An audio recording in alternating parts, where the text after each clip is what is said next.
All right, it is 6:30. I'm going to call this meeting of the Champaign County Board to order. Will the clerk please call the roll?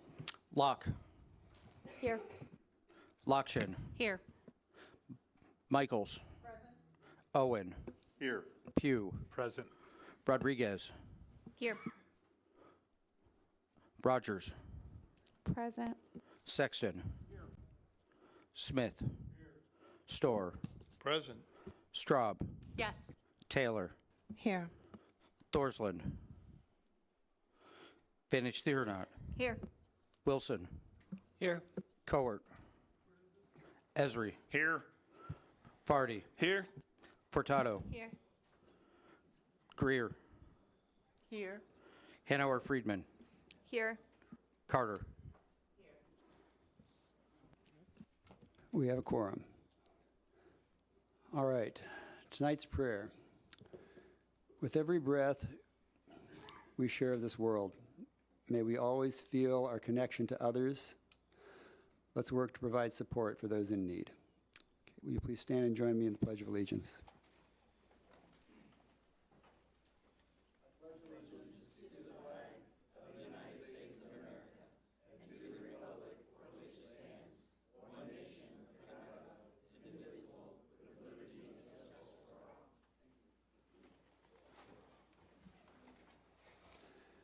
Okay, will the clerk please read the notice of the meeting? Notice is hereby given that a regular meeting of the County Board, Champaign County, Illinois, will convene on June 20th, 2024, 6:30 p.m. in the Shields Carter Meeting Room, Brookins Administrative Center, 1776 East Washington Street, Urbana, Illinois, in said county for the purpose of allowing and ordering payments of claims against the county, receiving and acting upon reports of committees, and such other matters as may be brought before said meeting, which said meeting shall continue in session from day to day until the completion of said business. All right, can I get a motion to approve the agenda? Lockshin? Second, sorry. All right, second. Second, Aaron. County Executive, I'd like to amend. Okay, Dr. Storr. I'd like to move the following items to immediately after item 9, communications. 12B2 and number 14C 3 and 4. Okay, and that's coming right after, directly after communications. Did I hear that correctly? Okay, we have a motion to amend the agenda. Is there a second? Second, JJ. All in favor signify by saying aye. Aye. Opposed, same sign. Motion carries. Okay, all in favor of approving the amended agenda, please signify by saying aye. Aye. Opposed, same sign. Motion carries. Thank you. Okay. The times and dates of the next regular meetings are posted on the county website. Moving on to public participation, I have Jody Zitko. Just push the button so that you see a red light on the microphone in front of you.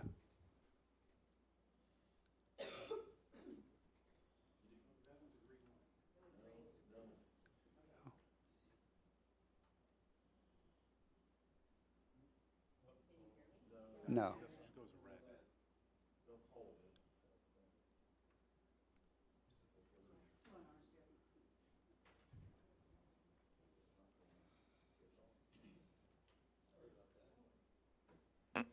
There you go. All right. Thank you.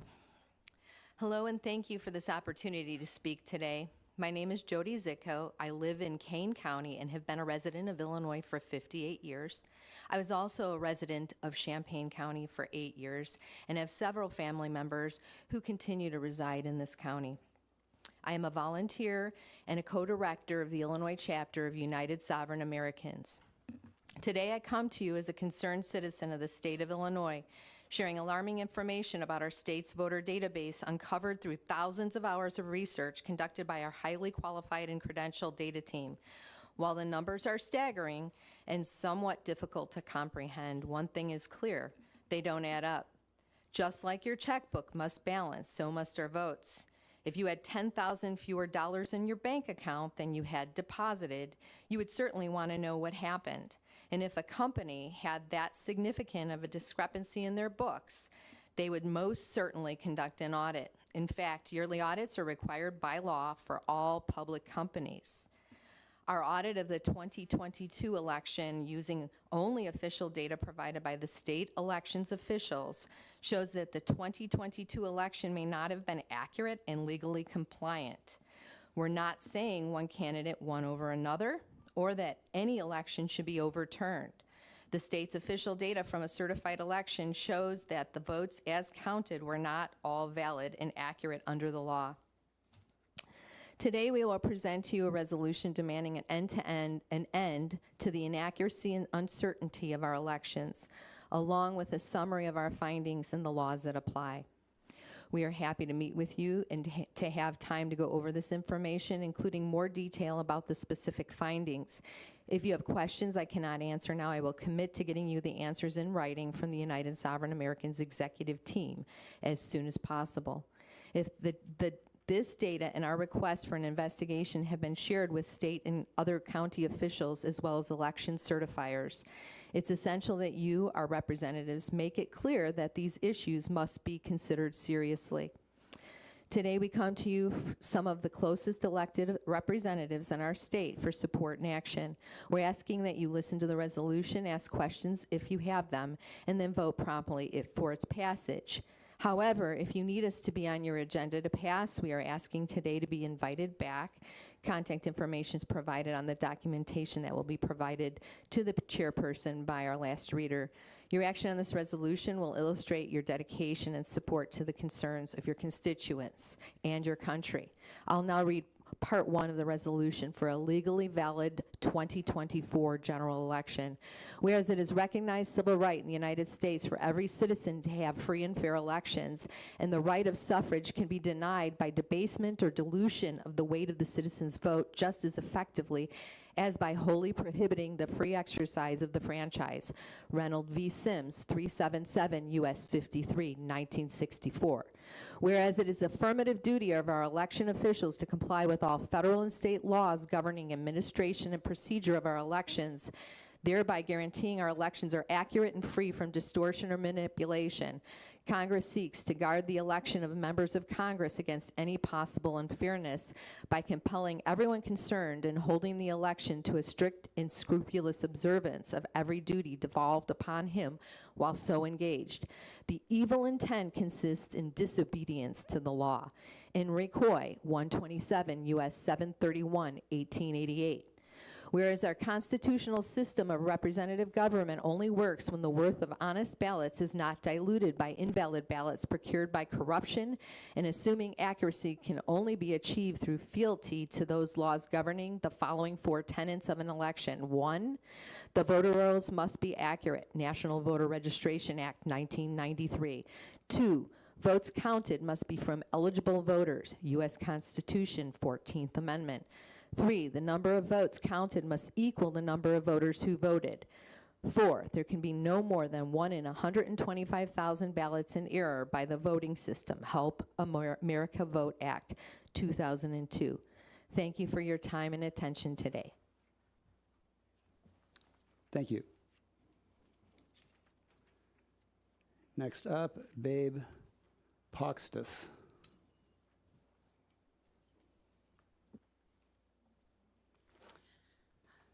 My name is Babe Poxtus. I live in Cook County, and I've been a resident of Illinois for 62 years. I am a volunteer for United Sovereign Americans and not an official spokesperson. I will continue with the resolution. Whereas an open source audit of the Illinois 2022 general election conducted by Illinois state citizens has uncovered evidence of massive inaccuracies that violate both federal and state laws, including 4,032,801 ineligible or uncertain registration violations found within the Illinois State Voter Roll database. Again, that was 4,032,801. 589,985 votes cast by ineligible or uncertain registrations. 27,491 more votes counted than voters who voted in the 2022 general election. No one knows who cast them. 589,952 apparent voting violations in excess of the legal standard of system accuracy for a valid federal election. For the 2022 election in Illinois, this number was 33, and yet we had 589,985. Certification as defined by law and attestation of accuracy and compliance appears to have been fraudulent and illegal. Whereas these findings trample accuracy requirements of voting systems for a federal election, for a voting system, accuracy is defined as the ability of the system to capture, record, store, consolidate, and report the specific selections and absence of selections made by the voter for each ballot position without error. Whereas it must be known factually and provably that the intent of the voters is accurately represented by election results before certification can be lawfully conducted. Certification of an election that varies from the law is an abridgment of the civil rights of the citizens, a fraud ab initio. United States versus Throckmorton, 98 U.S. 61, 1878. Whereas Illinois' 2022 general election appears to have been invalid, depriving us of the guaranteed protection of our natural rights under a government duly and provably chosen by us, the American people, resulting in incalculable damage to our families, our way of life, and the fabric of these United States. Therefore, we call upon our representatives to provide relief to the people and the assurance of domestic tranquility by joining us in demanding a valid 2024 general election that upholds these existing laws and equitable principles of law. Thank you. Thank you. Next, looks like Joe Bridge.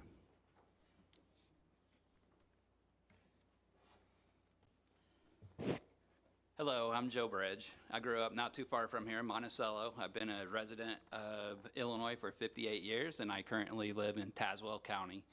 I will continue with part 3 of the resolution. Proof of citizenship, identity, and eligibility to register and vote, not anonymous attestation. Number 2, voter rolls certified accurate and available for public review and challenge 30 days before the start of early voting. Voters added after that date must bring proof of citizenship, identity, and address in person to a qualified official at each polling place. 3, hand-marked secure ballots similar to currency, where imaging technology is used for tabulation. The security features must be verifiable in the ballot image. 4, systems, machines, security measures, infrastructure, and conduct are required to be compliant with federal law for fraud prevention regarding risk assessment, certification, testing, and implementation.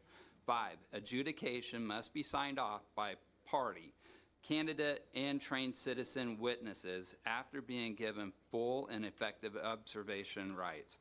Candidates and trained citizens must be allowed immediate access to ballots, ballot images, and CVRs. 6, ballots, regardless of entry source, election operations and systems must maintain end-to-end chain of custody from voter to vote count to final canvass, including auditability and witness transfer with paper records. 7, a NIST-compliant, randomized, statistically valid end-to-end audit with a 95% confidence rate of all elections pursuant to the 14th Amendment, Section 2, must be performed. These audits are to be conducted by qualified, insured, and bonded security, forensics, or financial auditors, not personnel from within the election system. Reconciliation will include the vote count, real physical ballots, adjudication, CVRs, ballot count, qualified voter count, custody transfer, and all other paper and electronic election systems, including logs. 8, in the total or all unique variances above is more than 10% of the margin of victory, a new election must be held in the state for those candidates affected unless the issues can be provably corrected by a manual hand recount and a full review of records. 9, waiver of requirements is not allowed. Only end-to-end system compliance from registration through certification can guarantee the intent of the people is accurately recorded. Thank you for your time today. Thank you. Okay, moving on, Ken Zitko.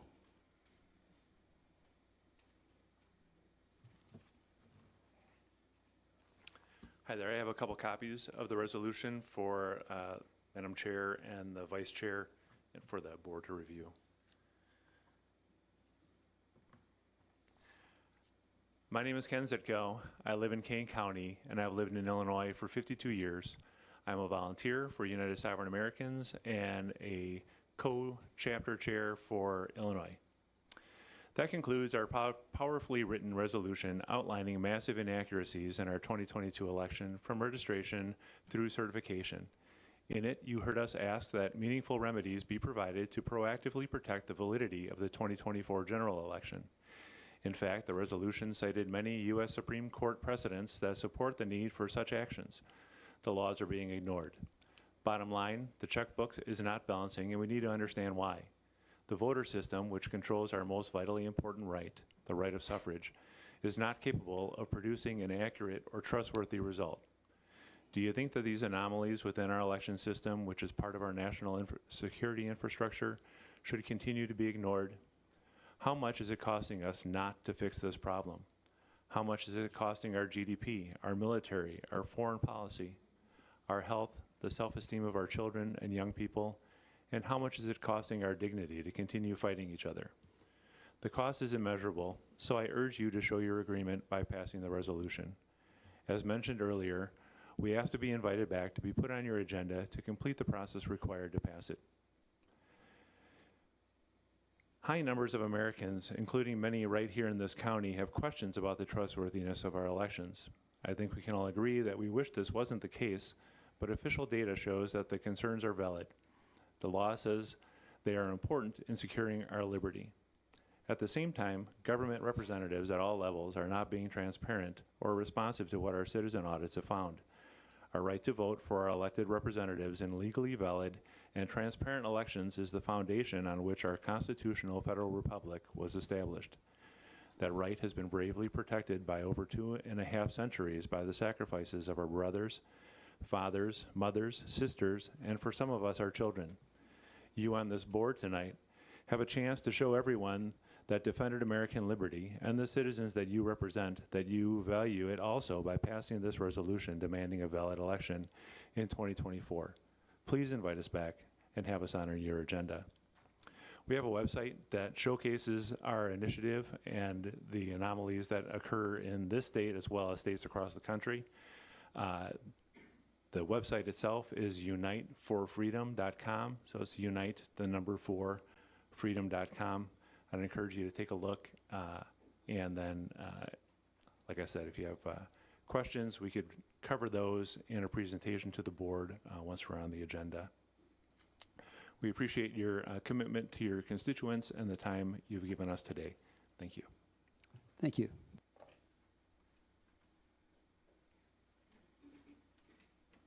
All right, Darlene Kleppel.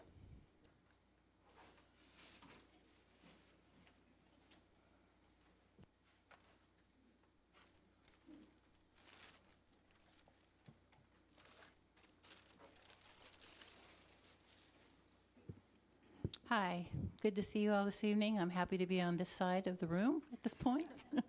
I am here tonight to just give a brief presentation to the board. You realize that when I left office, I contributed some art to the county for the putting up in the hallways and those kinds of things if folks wanted to do that.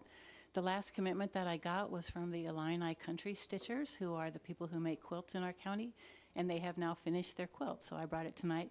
Kay Miller is one of their group, and she came with me just to be the representative here.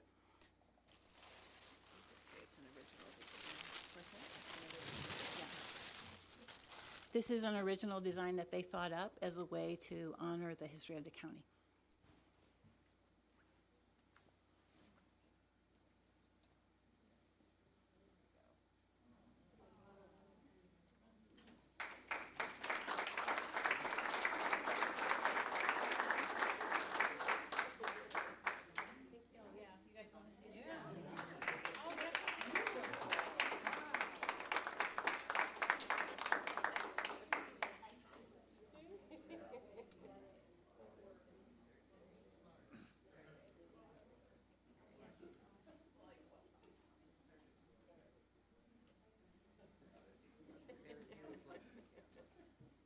Okay. Thank you. That was really it, nothing controversial. Thank you very much, Darlene.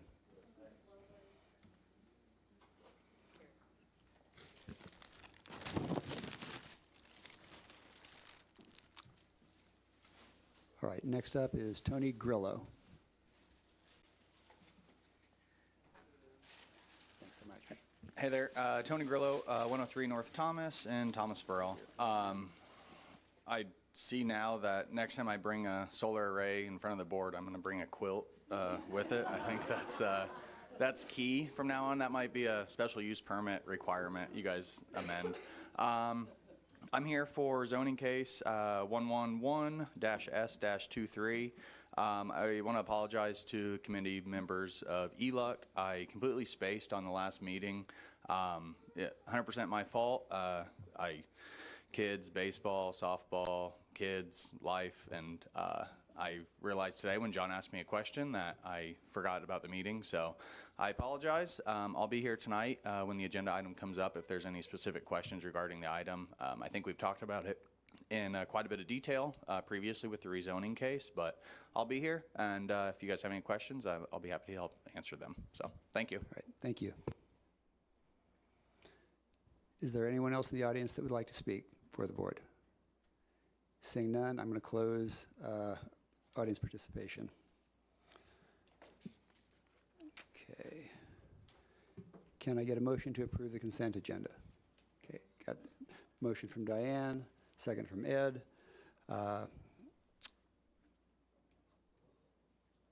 Will clerk please call the roll? Locke, Yes. Lockshin, Yes. Michaels. Yes. Owen, Yes. Pugh, Yes. Rodriguez, Yes. Rogers, Yes. Sexton, Smith, Storr, Yes. Straub, Yep. Taylor, Yes. Vanish Theonaut, Yes. Wilson, Here. Cowart, Esri, Yes. Farney, Yes. Furtado, Greer, Yes. Hedauer Friedman, Yes. Carter. Yes. Motion passes. All right, do any members of the board have communications? Ms. Furtado. Point of information, the 8C6 that's in the yellow packet in our agenda would come next before communications.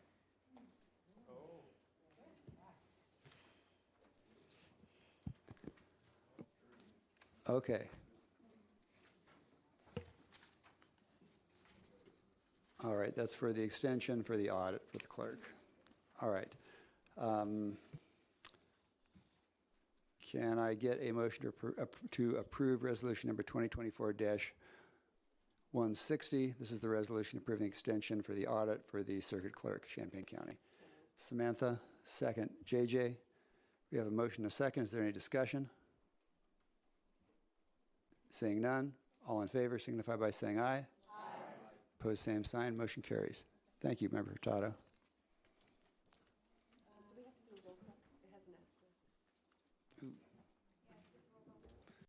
Sorry, could the clerk please call the roll for that resolution? Locke, Yes. Lockshin, Yes. Michaels. Yes. Owen, Yes. Pugh, Yes. Rodriguez, Yes. Rogers, Yes. Sexton, Yes. Smith, Yes. Storr, Yes. Straub, Yes. Taylor, Yes. Fenich Theorenot. Yes. Wilson. Yes. Cowart. Yes. Esri. Yes. Farney. Yes. Furtado. Greer. Yes. Hanauer Friedman. Yes. Carter. Yes. All right, motion passes. Thank you. All right, now, do any members of the board have communications to share? Mr. Wilson. Thank you. A couple items. Number one, happy summer. Today's summer solstice day, so happy summer, and we're definitely experiencing a hot day. This day also it's National Bald Eagle Day. I don't know if anybody knew that, but I looked it up. Today is National Bald Eagle Day, and that's the symbol of our country, which has a couple things that are applicable. One is independence and strength and honor, all associated with that bald eagle. Sometimes I see the bald eagle, I think, yeah, that's honor is really fitting. Is really fitting. Number two, June 27th is PTSD Awareness Day. June 27th. And just a couple facts, just to remind everybody, there's 18.5 million veterans in the United States. 18.5 million veterans. In Illinois, there's somewhere between 500,000 and 700,000 veterans. Champaign County is somewhere between 7,000 and 9,000 veterans. And from PTSD, the current statistics say about 10% of those male veterans experience some form of PTSD, and 13% female veterans experience PTSD. On average, if I just did a quick math, I'd say, let's say there's 8,000 veterans in Illinois, about 25% are experiencing PTSD. That's about 1,800 veterans. No, 25% of 8,000 is 2,000. Out of those 2,000, there's a 60% likelihood that of those veterans, they're going to have a very, very, very extremely bad day. So just a reminder, the 27th is PTSD Awareness Day. Finally, guess what? July 4th. July 4th is coming up, and I have some additional flags. If anybody would like some to celebrate July 4th, just come over and pick it up. And I thought I would just read one quick paragraph out of the Declaration of Independence, and it goes as follows. We hold these truths to be self-evident, that all men are created equal, that they are endowed by their Creator with certain unalienable rights. Now, unalienable rights doesn't mean rights given by aliens, right? Unalienable rights means it's rights that cannot be taken away by anybody. That among these are life, liberty, and the pursuit of happiness. That to secure these rights, governments are instituted among men, deriving their just powers from the consent of the governed. Well, I hope we all have a wonderful celebration on July 4th. That's the end of my communication. Thank you. Go ahead, Aaron. Thanks. I've made this comment before, not necessarily every year, but about crops. They're getting tall enough again now, especially the corn. You can't see it all rural intersections like you used to. So if you don't know the area and if there's a stop sign for the other traffic, you may want to think about slowing down and stopping yourself to make sure that you're not a statistic in a wreck somewhere. Not that there aren't people that blow stop signs, of course, but they blow stop lights too. But hopefully most people observe them. But the second one, comment related, you could say to that, kind of occurred to me today. Woke up this morning and they were putting a fresh coat of tar and chips on my road. And just something else to think about when you're out driving, especially when it's fresh, or sometimes, of course, they just drop chips. It's basically like a gravel road. You don't have the traction. So if you're out and about in the country and you come across especially a freshly chipped road, you don't have the traction. So you may want to slow down just a little bit more than you normally do and pay a little more attention to how you're driving and such, just because it can easily enough kind of grab you or something and lose control. I I think he pretty much was on his first year driver's license. This was over first year of driver's license. Speed was involved, yes, but it was over 15 years ago, I know. Younger guy, like I say, I think it was his first year of having a driver's license, and he hit where they had just started to put chips. They didn't put tar, but they were just putting chips to help contain the tar that was bleeding up through. And he rolled his car, took out the power pole right in front of my house. He ultimately walked away, you could say okay, I'd say, but he had a pretty good gash on his head and such, and no one wants to have that happen either. So again, just it's that time of year. Thank you. Go ahead, Jen. It's dangerously hot, as Member Wilson pointed out. It's exceptionally dangerous for our unsheltered constituents. So if you're out doing your shopping and you happen upon the bottled water in a good sale, it's always a nice idea to pick up some for Strides Shelter over on 70 East Washington in Champaign, or the city of Champaign Township, where our former chair is doing his good work, or Cunningham Township. We'll all take those and put them to good use, hopefully keeping people healthy and alive.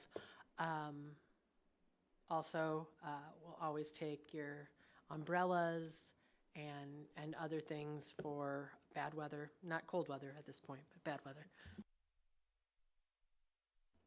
JJ.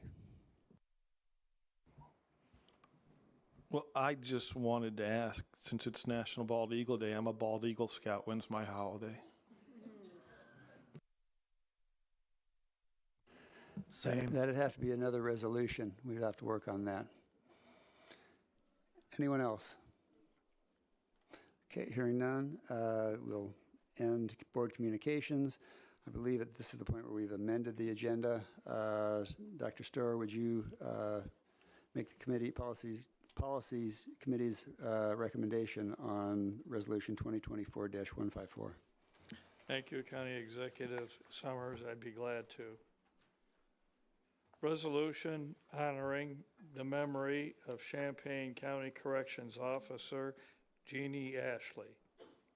Whereas the members of the Champaign County Board were greatly saddened by the passing of Officer Jeannie Ashley, and whereas Ms. Ashley was an exemplary public servant that served as a correctional officer almost 1 year in Champaign County and for 13 years in the Effingham County Sheriff's Office.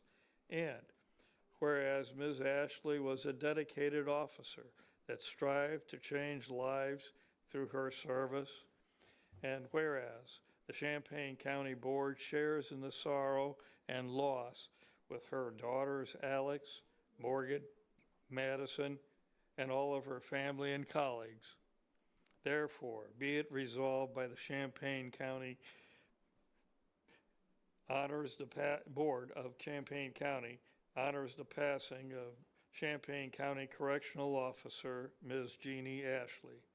Presented, adopted, approved, and recorded this 20th day of June, Anne Domini 2024. Samantha Carter, Chair. Steve Summers, County Executive. Aaron Ammons, County Clerk. Can we have a second?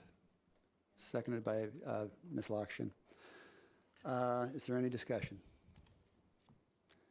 Seeing none, all in favor signify by saying aye. Aye. Opposed, same sign. Motion carries.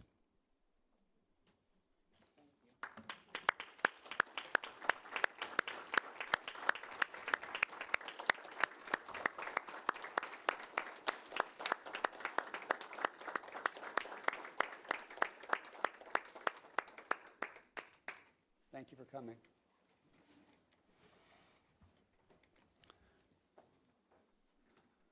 All right. Next then, we have Mr. Banyo Karoma here to give us an update about Vision to Succeed.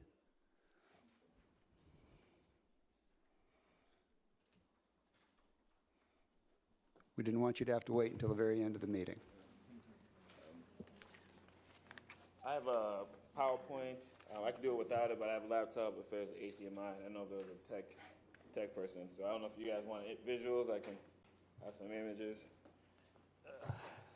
Is there a plug it right here? Okay.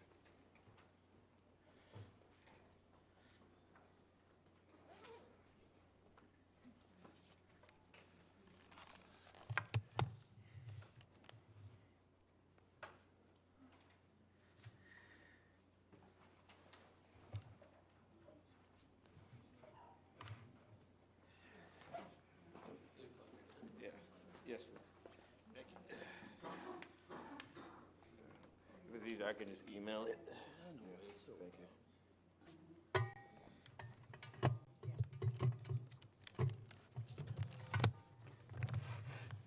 Oh, you're the tech guy? Let's see. So you're saying, I don't know if there's a HDMI, I can email it too. Yeah. And I can start without it just to save time. It's not a big deal, but I figured it'd be easier to visual. I'm a visual person, so I know people like to. You have a file I can. Yeah, I can. Yeah, I can email it. You want to just That's awesome. move it? Okay. Just toss this in there. Yeah.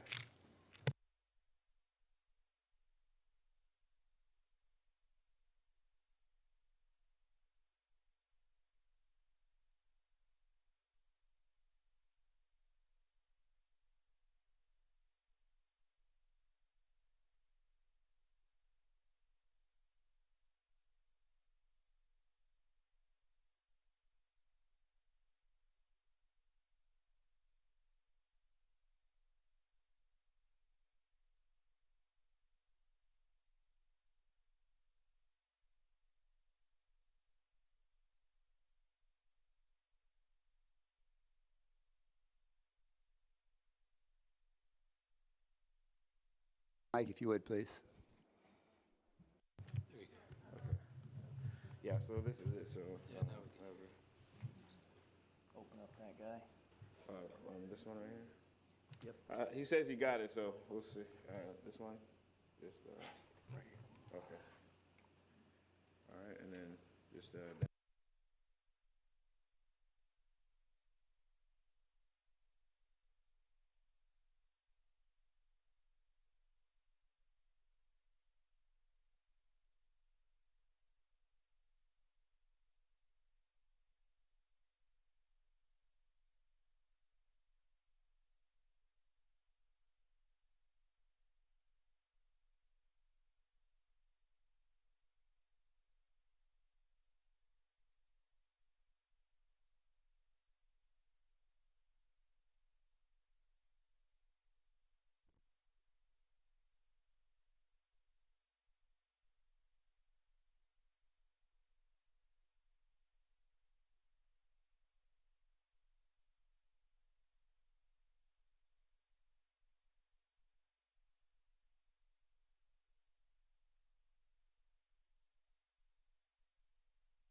just speak right here? Yep. Thank you, Chris, for helping. All right, so hi, a lot of new faces, and I'm just blessed and honored to be able to have this opportunity to speak to you guys, and actually just I'm blessed and honored to be able to do the work that I'm able to do in the community. Like I tell people, I'm just trying to do God's work, and this is my ministry. And so the reason we're here, I'll just cut to the chase. My name is Banio Karoma Jr. I'm the founder and director of Vision to Succeed. Our most popular program is called Manhood Training Camp. And basically, for those of you, the last time we were here was about 2 years ago. Some of you weren't here. And a little background, I was the newest organization and the smallest organization. And from day one, we felt that we were the small fish in the pond. And our goal was to take the smallest drop of seed and make the biggest impact as far as a tree that we can make. Initially, we were awarded $15,000. And I'm very proud and excited to be able to share with you what we were able to do with that small seed. So our mission from day one has been to decrease community violence by recruiting and training young males to be positive leaders that display honor, I just heard that word, purpose, and an ethical code of conduct in their communities. All right, and let's see. And we are proud to announce that we were actually able to accomplish this goal. And here's a preview of a bit of what we've done. So in year one, we were able to reach 137 young males. 137 males were mentored. 47 young males completed our 12-hour nonviolence prevention training. 82% of our youth engaged in our weekly programming have actually eliminated significant impairments such as truancy, behavioral and/or attendance issues. We've provided 238 hours of youth programming, family support, school intervention, conflict mediation, restorative activities, retaliation prevention, youth leadership development, care coordination, and prevention services. This year, so far, 169 young males were mentored, 31 young males completed our 12-hour violence prevention training. 94% of our youth engaged in our weekly programming have eliminated significant impairments such as, same thing, truancy, behavioral, and attendance issues. We provide 418 hours of youth programming, family support, school intervention, conflict mediation, restorative activities. The bottom line is, I'll just say this. My personal belief is I actually come from a business background, and I'm all about efficiency, transparency, and basically I'm against waste. So anything that we do, even in my household, I hate waste. I don't let my kids waste food. So I'm the same way with my time. So if I pour into youth, I want to make sure I'm making the biggest impact because time is limited, right? So that's the way we run our ship from the top down. We're small enough to try new things, but we do let the data guide us, right? Because a lot of research has been done on violence and the causes of violence, and fortunately, we don't have to reinvent the wheel, but it is a new world right now. Obviously, it's 2024, there's technology, social media. So the biggest, in my experience, the biggest contributor to violence is influence, is particularly peer influence. And we're excited because we're actually spearheading a lot of the violence from the core, which is the peer group, and those that are most at risk of being victims or perpetrators of violence. So updates, we're getting 8 new male youth enrollees per month on average. So we're growing, all right? When we started, we were LLC. We're now a 501c3.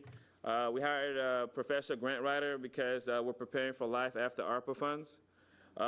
We relaunched our youth. We have a radio podcast, and the reason we felt we wanted to go into media is because we want to educate the youth where they are, which is on their cell phones. We hired 3 new mentors because we're growing. We developed a fundraising initiative again, so we're looking at life beyond 2024 and life beyond ARPA.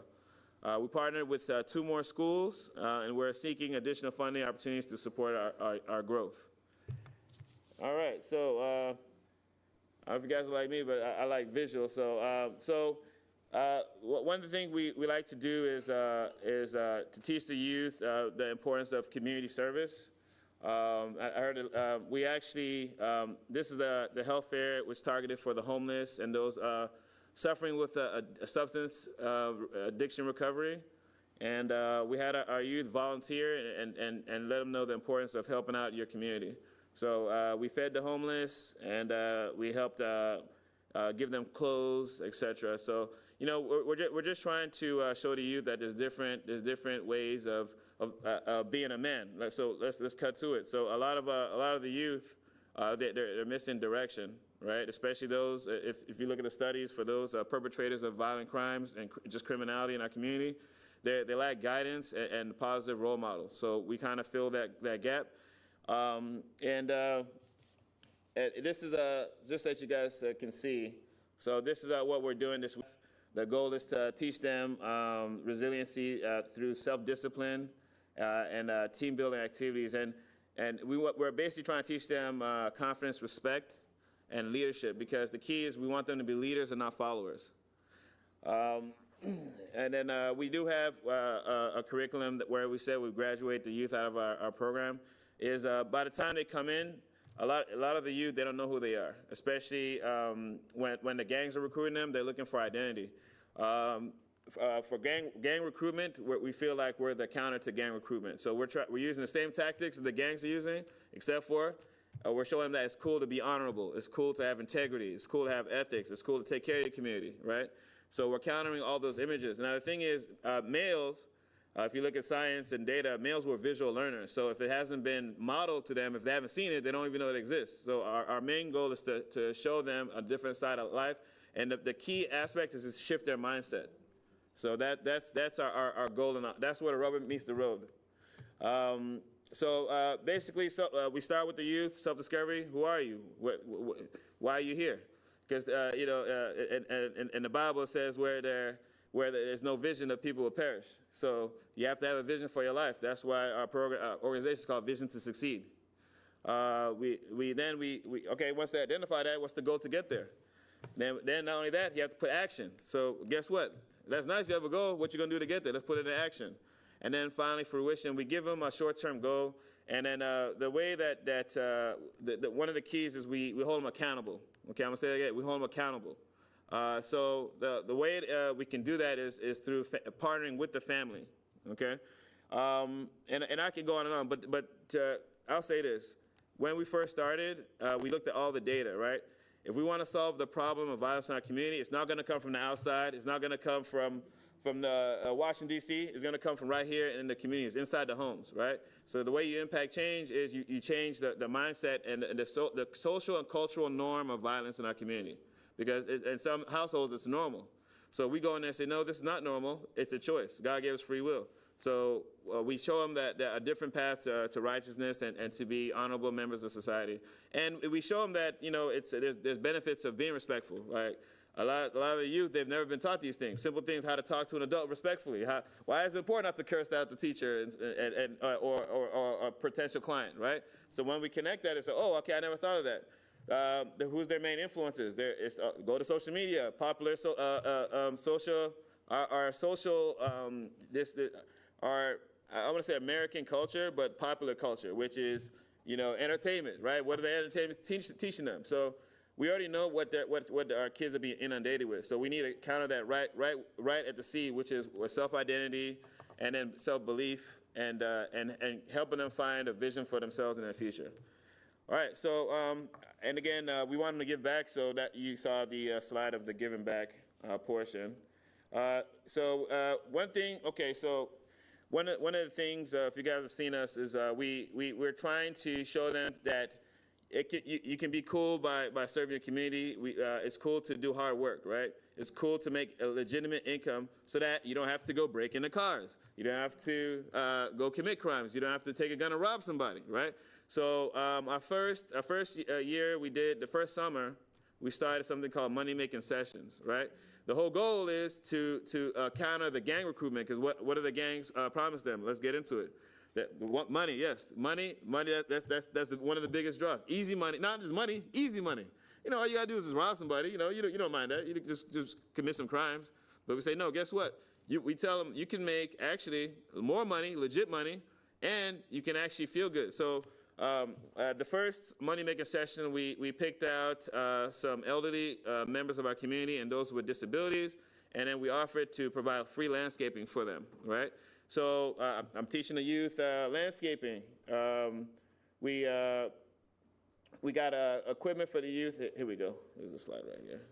So we went to, so basically we're teaching the youth that, hey, guess what? After we cut their grass, the best part was when we had some elderly women come to the kids and say thank you. And I said, guess what? I said, how did that make you feel? He said, you know what? That feels good. I said, it does.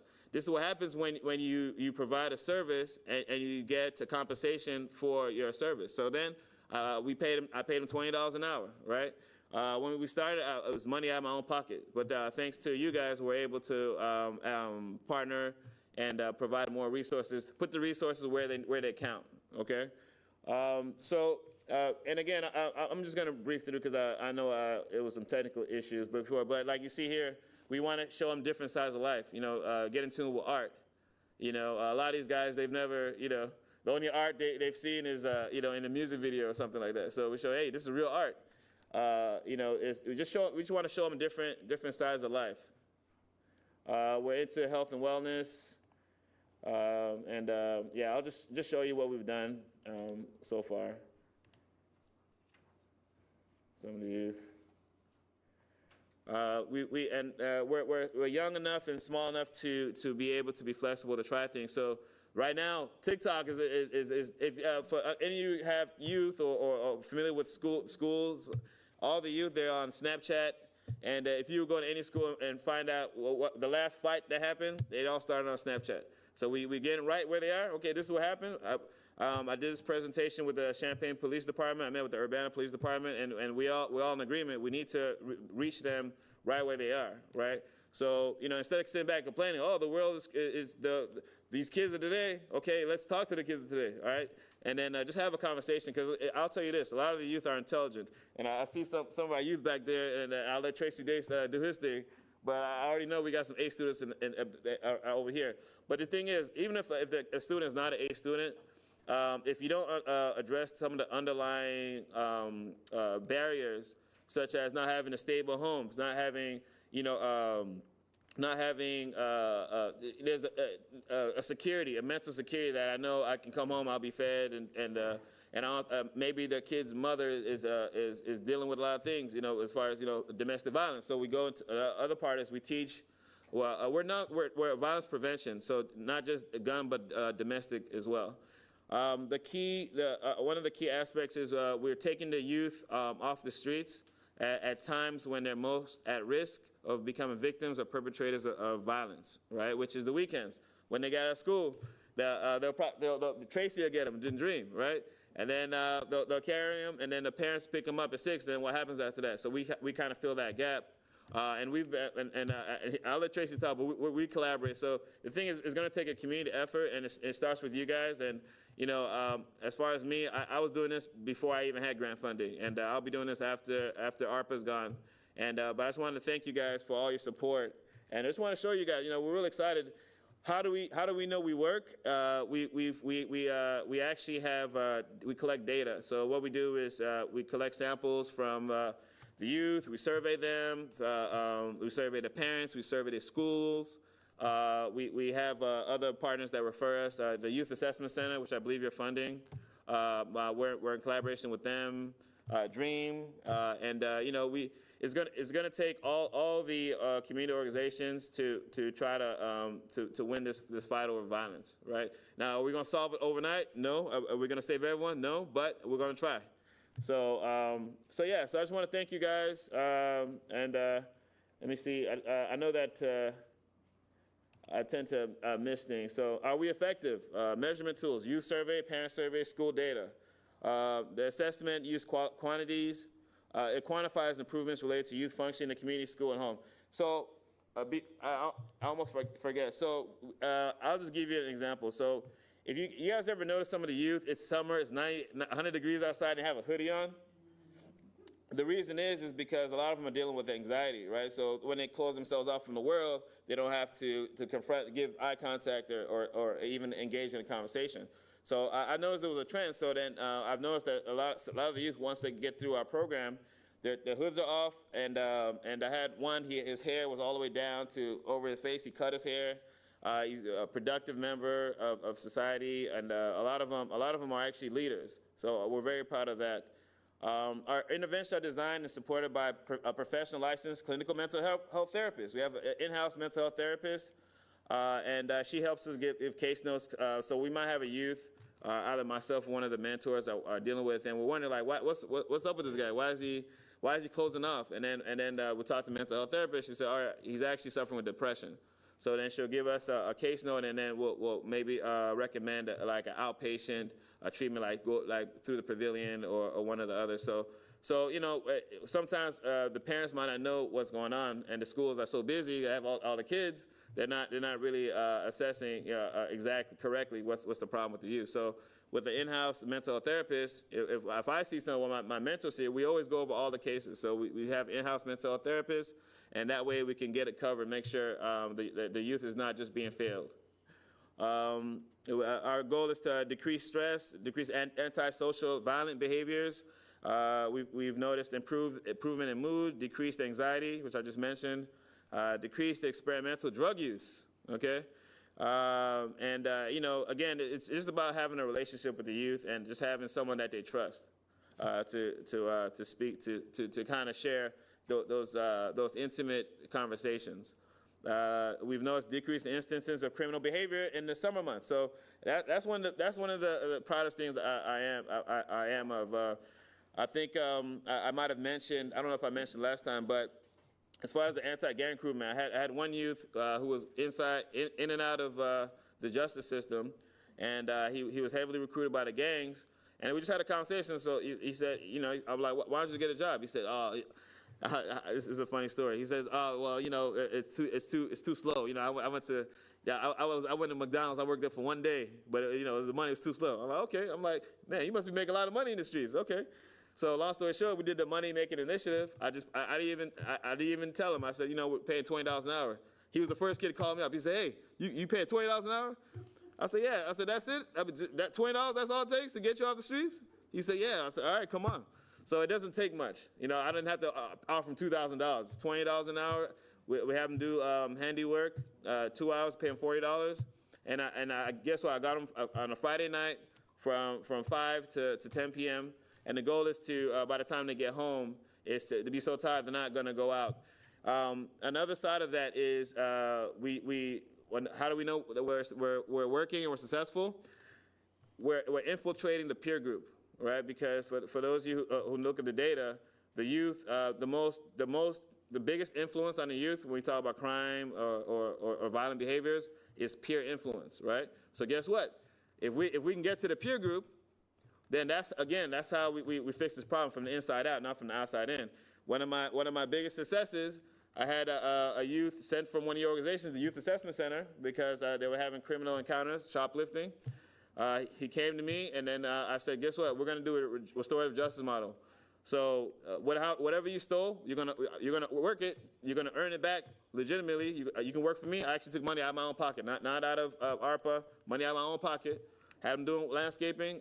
Paid him $100. Out of that $100, we paid back the victims that he stole from, and even the store.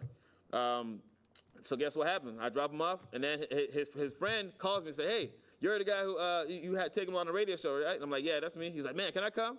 I said, okay. Now, guess who he was? He's the leader of the whole crew. So I get him in. So he said, man, I like this. So guess what? He calls me and said, hey, can I bring 2 more of my friends? So that the beauty of that is when we first started this, it was a theory or that this would work. But to actually see it materialize and it's actually working, that means that what we're doing is working and effective. So I just wanted to share that with you guys that although that, you know, a lot of things you might not see, there's a lot of good things happening in the community, and I'm sure you'll hear after hearing from Tracy back there as well. All right, so again, I'm not going to keep you guys all night. I know you have a lot of important information. This is some of the youth, and you'll be surprised. Some of them are A students. It might not look like it on the outside, but or a lot of them have the potential to be A students. But here's the thing: they don't see the value in being an A student. Why should I go to school?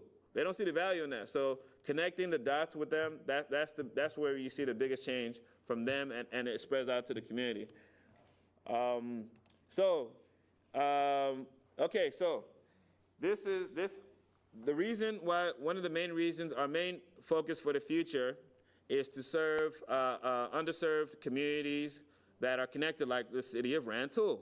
So violence is all interconnected, right? So what happens is a kid from Champaign will go to Rantoul, commit a crime, and then they'll catch him in Urbana. Another kid will come from Rantoul, commit a crime in Urbana, and they catch him in Champaign. Okay, I talk to the police departments a lot, so this you guys can look at the research yourself. So our goal is to have more of a presence in Rantoul, and through your support, we'll be able to do that. It comes down to capacity. So the more staff we have on ground, the more caseload we can take on. Mobility, individuals, gang and group dynamics, community impact. So it's all connected. So that's the goal. So again, we train the youth to be leaders. Our solution is we want to expand to serve more youth, Urbana and Rantoul in the summers. We want to increase school presence and support to the youth. We want to increase male mentors to reach more youth. And we want to increase youth summer work opportunities. And just so you know, like I said, I come from a business background, and I look at myself self-reliant. We're actually looking to partner with community businesses so that they can provide funding for the youth, pay them directly. And that way, we can reserve funds and last longer. Our motto, so here's what it comes down to. We're taking back our youth from the negative and destructive elements of violence and street culture. That's our mission statement. That's our motto. That's what I stand behind. So if you want to know what we do, that's what we're doing. We're taking them back. They're not just going to come if you ask them. You have to. We have to. Sometimes it takes a little effort.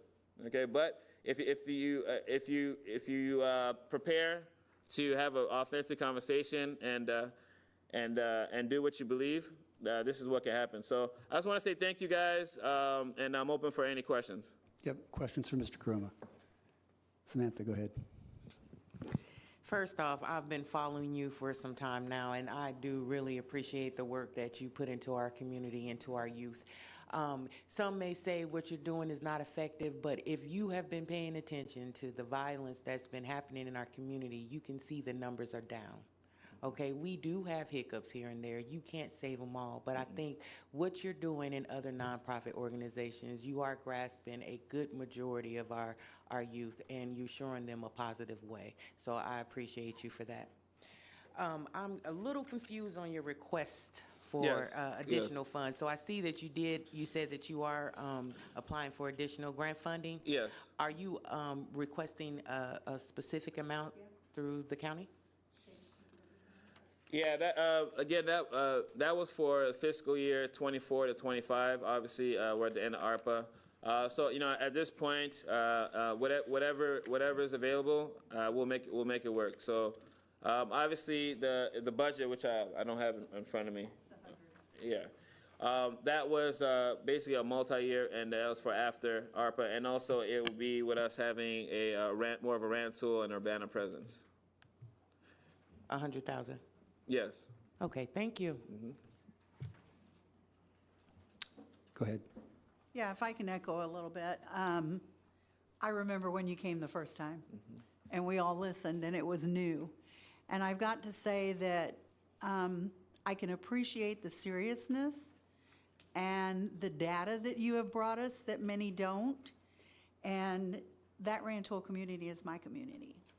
So it's very near and dear to me, and we have a lot of things going on up there. But I see that these kids are learning things, but once again, I think your vision to work with some of the other corporates or the other businesses will be part of your sustainability. Yes. And I implore you to look also at the factories and the places that we have out in our area. But I do appreciate what you've done, and I think you've been very, very good with describing things that have gone on and been very open and transparent, where many of us are waiting for some people to give us all of this information. I think with that 15,000, you have gone above and beyond what we would have expected from when we first talked about your group here. So thank you. Yeah, thank you.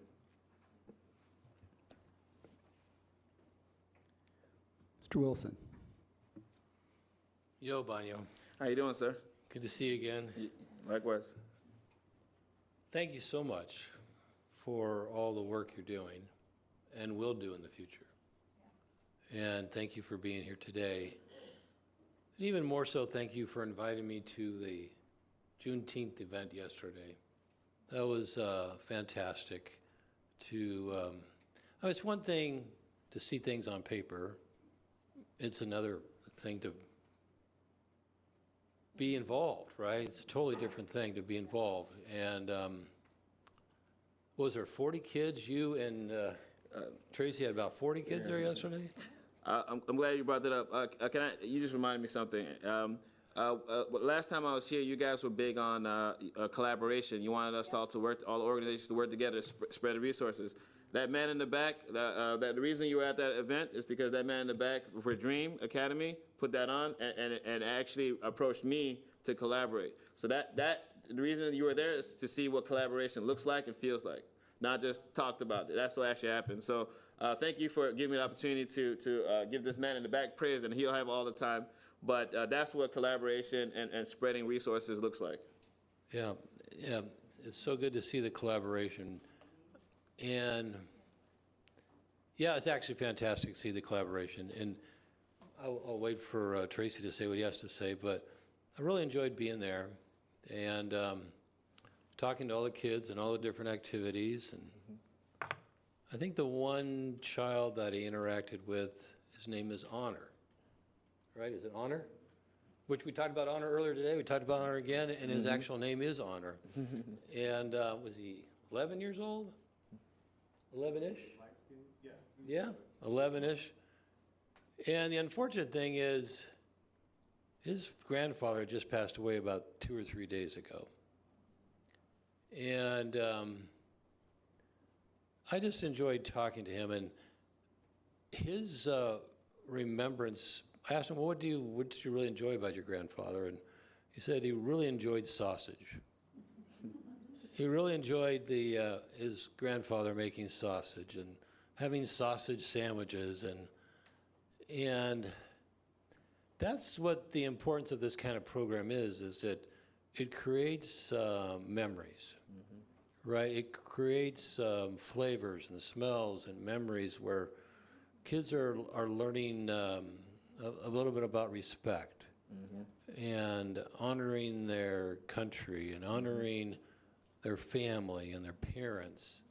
So I was just delighted to be there. I was a little reluctant to go because I was why was I reluctant to go? Well, I'm stepping outside my comfort zone. And I had told Banyo that there's 2 things that I had committed to doing, and that was to pursue truth and defend liberty. Those are the 2 things I'm committing to. And so it was, that requires a person to get outside their comfort zone. But anyway, I just really enjoyed your teaching yesterday. I'll give you an example. So all these children, there's about 40 of them, and they all learned how to shake hands. I love that example, how to shake someone's hand, how to look them in the eye and smile. So what does that do to a child? That gives them honor, gives them respect, gives them self-confidence. And I doubt that any of those kids will ever forget that lesson. So thank you so much, Banyo. You have my 100% support. Thank you. That means a lot. Ellie. Just a quick echo of thanks as well. This is all really impressive. Thank you so much for all the work that you've personally put into this. Just 2 really quick connections I wanted to raise. Given your focus on social media, mental health, Wanted to mention Project Unloaded, which is based in Chicago. I don't know if you're familiar with them, but they're doing some really interesting work with youth and social media around gun violence. Okay. And then also just wondering if you've connected with Gee's College of Business as well in terms of perhaps developing scholarships or other future pathways for participants in your programs. I have not, but I'm looking for a pen so I could take some notes. So I could definitely add that to my personal agenda. We did get reached out to by a member of U of I, and she offered to help us out with nutrition for the youth. And then I had another lady who reached out and to offer to help them with resume building and career development. So we're always looking for new and innovative ways to share life skills with the youth. So thank you for that. Stephanie. Since I have the power presentation on my jump, I'll send it to Megan to send to the whole board. Thank you, Mr. Bagno. Appreciate it. Yep. Oh, right. I'm sorry. Lorraine asked a question. Over here. Okay. Yeah, I want to thank you for what you're doing with the youth. I'd heard about your program, but I never had the pleasure of meeting you. It's a good program. And I want to know, how do you go about recruiting your youth?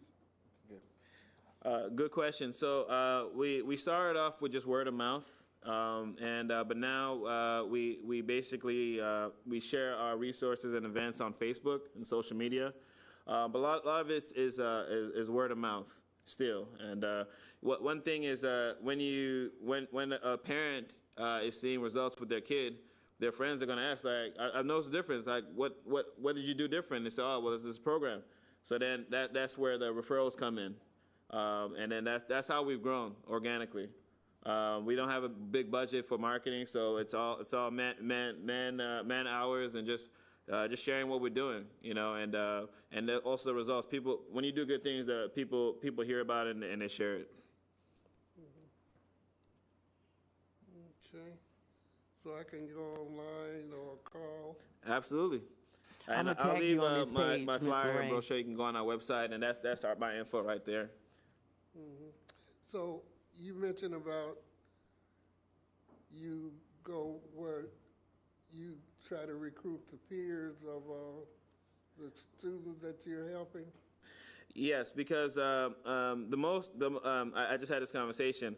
The teenage brain is not fully developed scientifically, so they can't make like long-term decisions. Like, okay, if I do this crime, I'm gonna do 30 years in life. That part of the brain is not fully developed. But the strongest force in their brain is peer influence. So that's why. So that's where the term peer pressure comes from. So a lot of it is negative peer pressure. So what we do is we reverse it and do positive peer pressure. Thank you for reminding me. So one of the biggest things we're proud of is that we've created what's called a brotherhood. So the brotherhood is basically their peers that look like them, look like the rappers that they look up to, but these guys have jobs. They're respectful. They know they know the standard. 'Cause we set standards. Okay, they know how to be respectful. And when they see that, they say, oh, you know what? He's cool, but he ain't cursing people out. He's cool, but he knows how to say yes, sir. He's cool, but he has a 9 to 5. He's cool, but he ain't robbing nobody. That's how we make the biggest change. Because guess what? I'm just the older guy. If me and their peers say the same thing, whose voice do you think is going to be more influential? I think we all already know the answer. So that's why I'm excited that this is actually working. It was a theory, and we feel like we're on the ground floor. That's why we're collecting data. So I'm sure I will be dealing with U of I and School of Guys for research and data. But you know what? At the end of the day, the teenage brain it's all about external validation.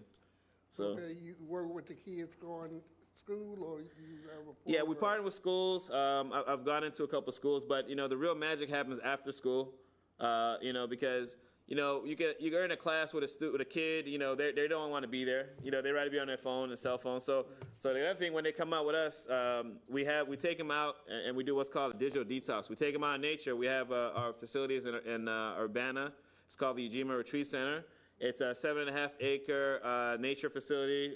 We have a 2.5 acre fishing pond where we take the youth fishing, kayaking. We do outdoor activities, basically positive male bonding, okay?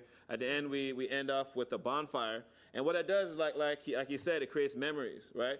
But the whole time we're there, we're planting seeds. We say, hey, guess what? How's it feel not to be on your cell phone? You hear that? That's a bird. That's what a bird sounds like. You smell that? That's what fresh air smells like, right?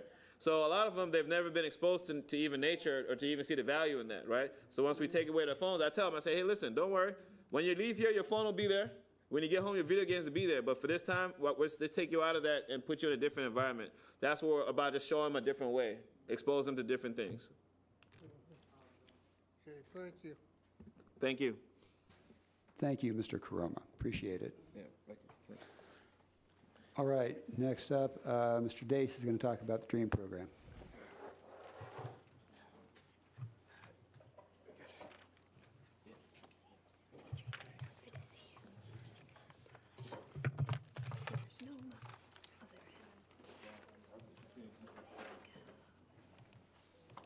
Do you need any, to pull up anything or anything? Oh, I sent something to Megan. Did she? Is this you right here? Yes, that's me.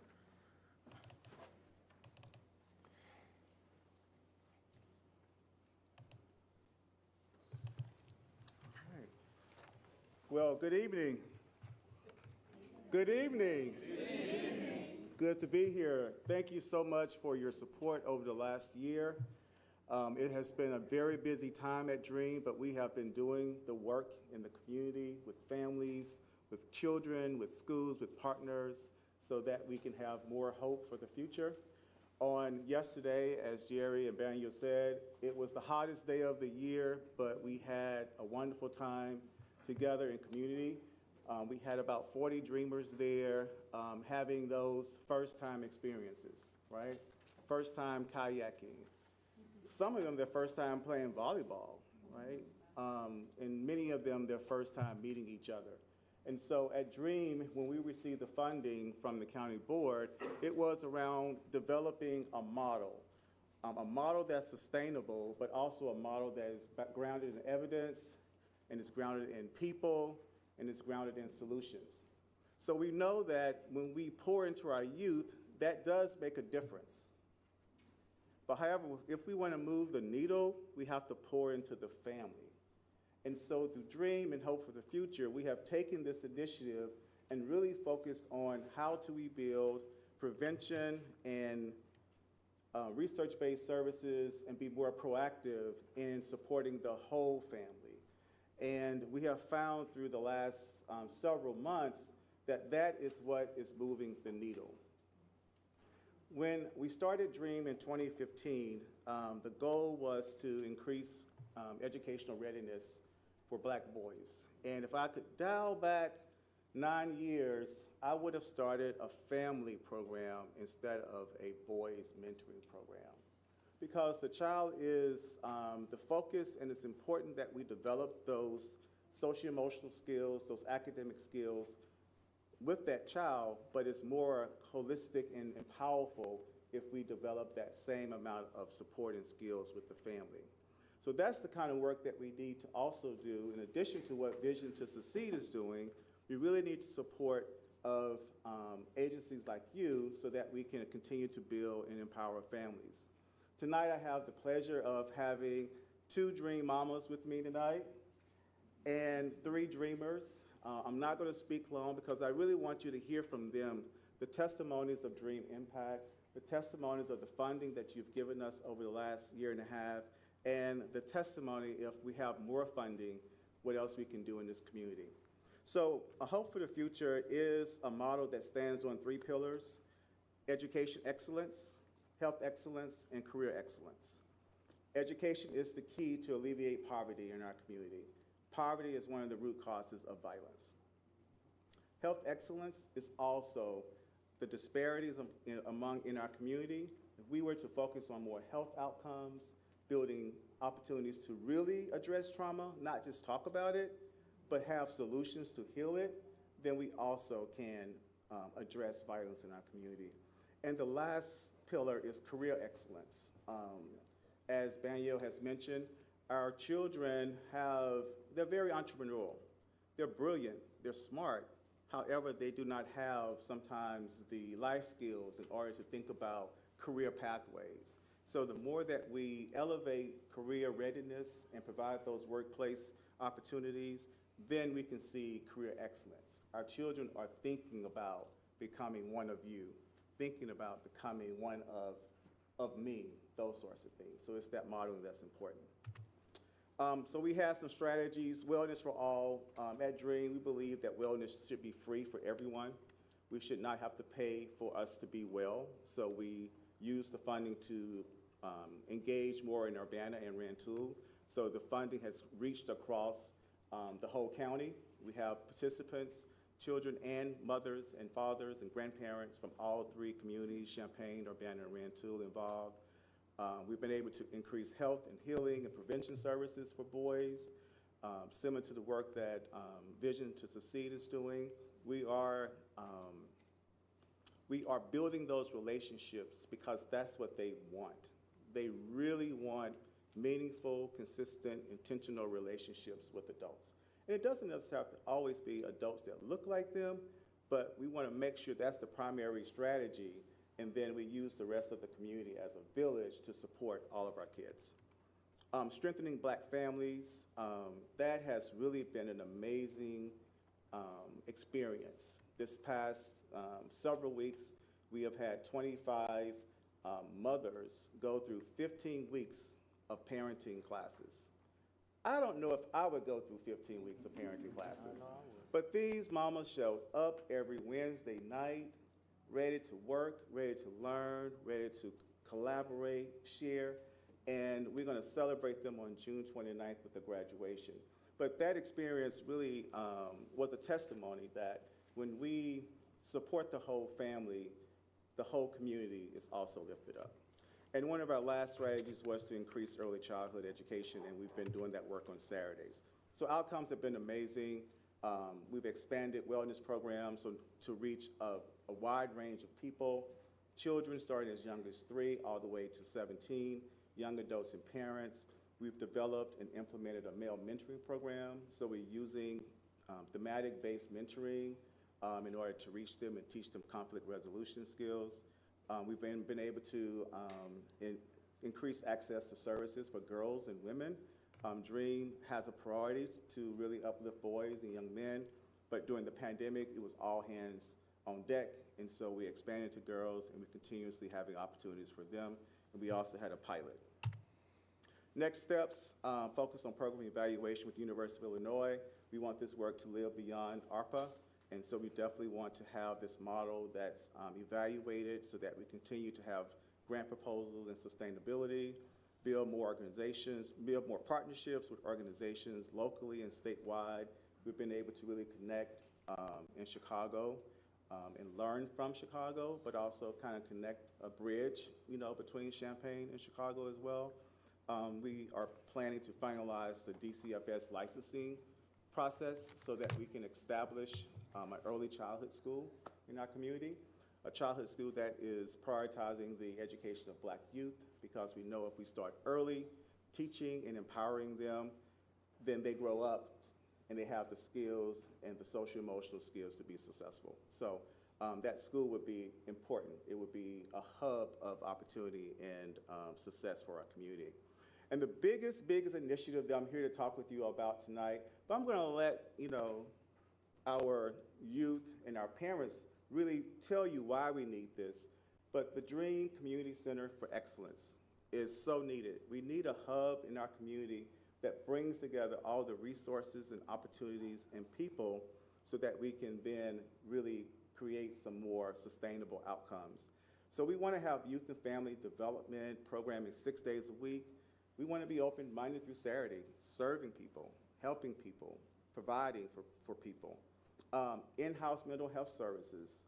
You might not know, it takes a month to 3 months, sometimes 6 months to see a therapist. At the DREAM Center, you can come in and receive all of those supports, and you can also see a therapist on site in a space that you trust, in a space that you feel like you're at home with people that you see each and every day. And we also will provide daytime services such as workforce development, high school completion, GED is one path, but there are many other paths for high school completion.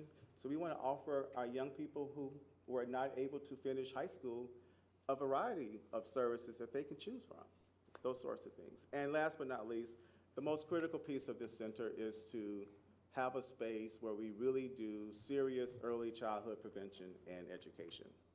So between July and December, this is what we're focusing on, in addition to continuing to use the remainder of the funds that we have. We've used about close to $400,000 of the first $500,000 that you blessed us with, and so we thank you for that. We're going to continue to use the remaining of that funds to do the programming and the services.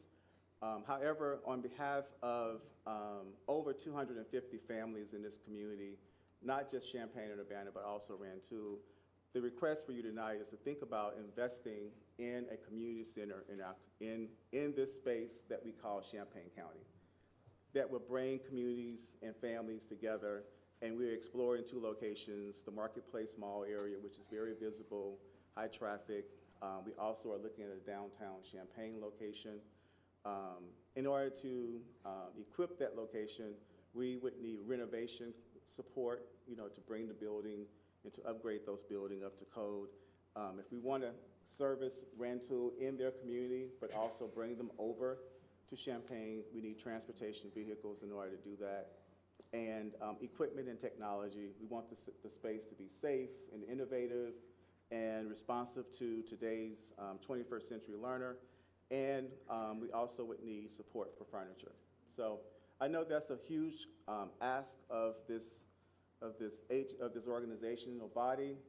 However, the conditions, and not even the conditions, the opportunities for us to make a huge difference in our community is a big ask, and there also is the critical need for this type of center and also for this additional funding. So I thank you so much. But I'm going to turn it over to Michael, and hopefully I didn't take up all your time, my brother. All right. Michael is a dreamer, and I'm going to allow him to share his testimony. Good evening. Can everyone hear me? Yep. All right. Good evening. Driven to reach excellence in academic achievement for males, dream is synonymous with opportunity. Imagine for a second a seed planted in the most barren soil, seemingly devoid of life. Yet, with the right care, that seed grows into a mighty tree, providing shade, shelter, and sustenance. This is what DREAM represents for Black scholars in our community, a nurturing force that transforms potential into thriving success. My name is Michael Turner, and I am honored to speak before you today. As a proud product of DREAM, both as a student, well, we're known as Dreamers, and now as a worker, I'm here to share the profound impact that this initiative has had on my life and of the lives of countless others. When I was an elementary student, which my mom reminds me that wasn't too long ago, I received support and care from DREAM which was unmatched and irreplaceable. The program, active at my school, guided me through difficult times and provided me with substantial life skills and support through a nurturing environment that helped me develop resilience, confidence, and a sense of purpose. DREAM has also created safe, nurturing spaces within churches and other community venues where we, as Black scholars, could grow, learn, and aspire beyond the limitations society often imposes on us. Because of DREAM, I have been given opportunities that seem like distant dreams, no pun intended. This program has equipped me with the skills, confidence, and determination to reach for the stars. I'm proud to share that this summer, I will be traveling to Malawi, Africa with DREAM to lead a STEM camp, an achievement that stands as a testament to the doors DREAM opens for students like myself. But the impact of DREAM extends beyond me. My personal mentees have found inspiration and guidance through DREAM, and my mentors have found fulfillment and new opportunities in nurturing the next generation of leaders. So it is safe to say that this is not just another youth enrichment program. Dream has even provided parenting workshops that equip families with the tools they need to support their children's academic and personal growth. Additionally, the program has offered basketball opportunities that promote teamwork, discipline, and physical health. Field trip enrichment activities, such as Malawi, Africa, have exposed students to new experiences and broadened their horizons, fostering a love for learning and exploration, because as we know, this is continuous. So Dream instills in us a sense of purpose and community. It empowers us to see obstacles as opportunities and to cultivate a mindset of optimism and resilience. Chairman Huey P. Newton of the Black Panther Party once said, "Not that I am happy with the suffering, I simply refuse to be defeated by it." This ethos is at the core of what Dream teaches us, to rise above challenges and to strive for excellence. Today, I stand before you to urge your support for a grant to establish a dedicated Dream Center. This center will not only solidify the program's presence, but will also expand its reach and impact. With a permanent home, Dream can provide even more Black scholars with the opportunities they deserve, opportunities that can transform lives and uplift our entire community. As I close, investing in the Dream Center is not just an investment in a building. It is an investment in the future of our youth, our community, and our collective success. By supporting this initiative, you are affirming your commitment to equity, education, and the potential of every young Black scholar in our county. Thank you for your time and consideration. Together, let's make the dream of a Dream Center a reality. It starts with you. Thank you.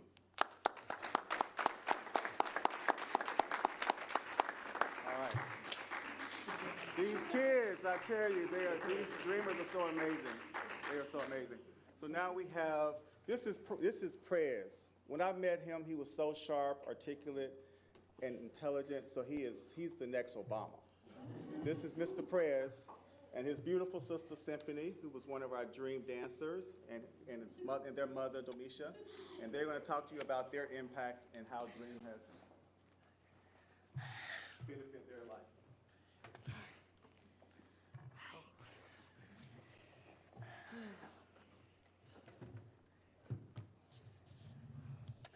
Hello, we are the Nunn family. So again, my name is Demisha. This is Symphony, 8 years old, and TJ, who is 6.5 years old.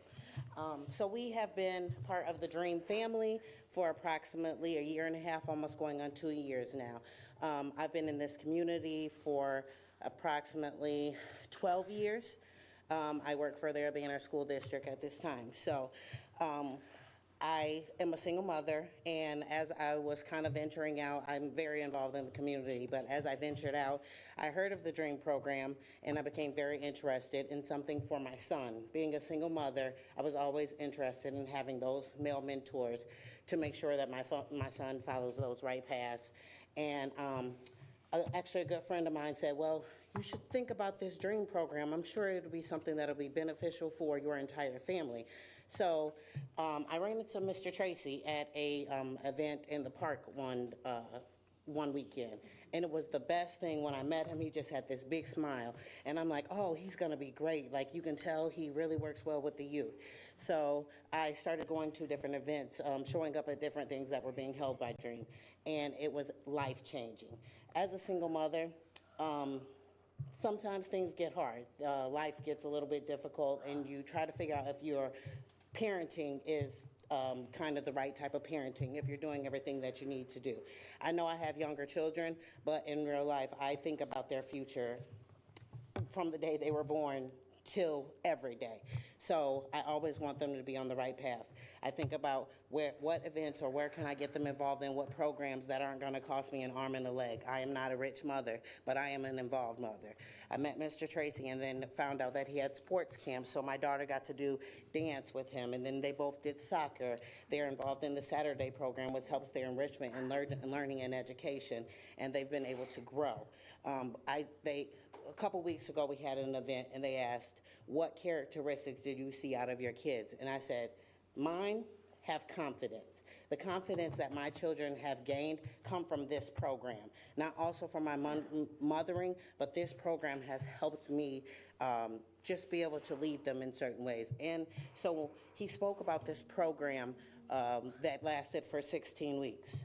I am one of the 16-weekers. I don't think I missed 1 week. I went to every week, and being where I'm from Iroquois County, so it's very different from me. I met a lot of women who are from all type of lives and background, but when we got together, it was the most humbling experience, just being together, having those times, just talking about how we can raise our kids, looking at the next steps of where our kids will go from here to Mr. Michael back there, because my son models him wonderfully, and I love that we've had the time and ability to grow with the families, to grow with Mr. Tracy.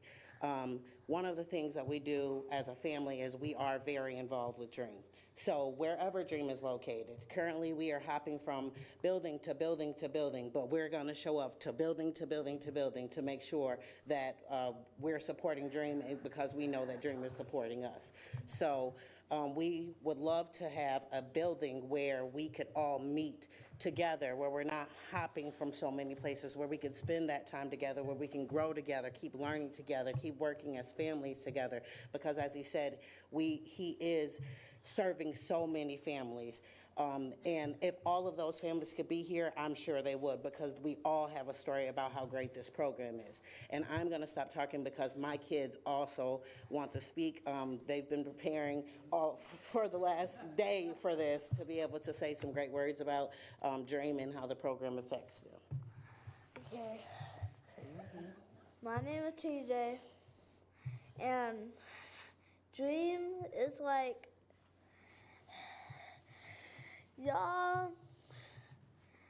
do y'all know, like, y'all have a dream that y'all want to do?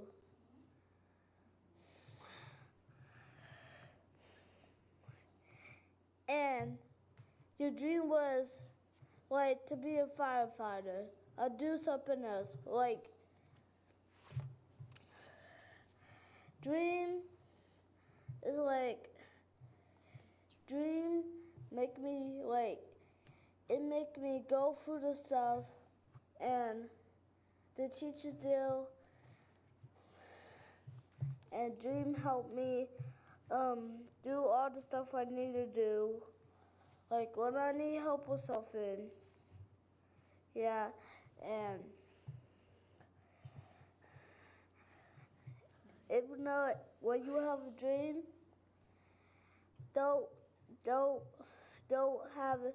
don't take it back, and stick to it and do everything. But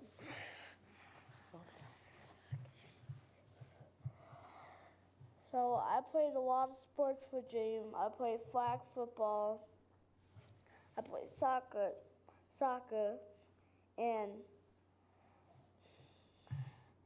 I'm not playing basketball for them this summer, and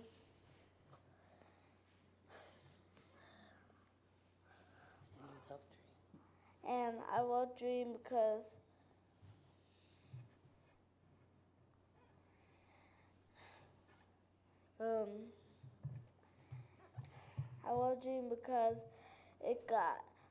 I can meet new friends, and I don't have to go everywhere to just can you be my friend? Can you be my friend?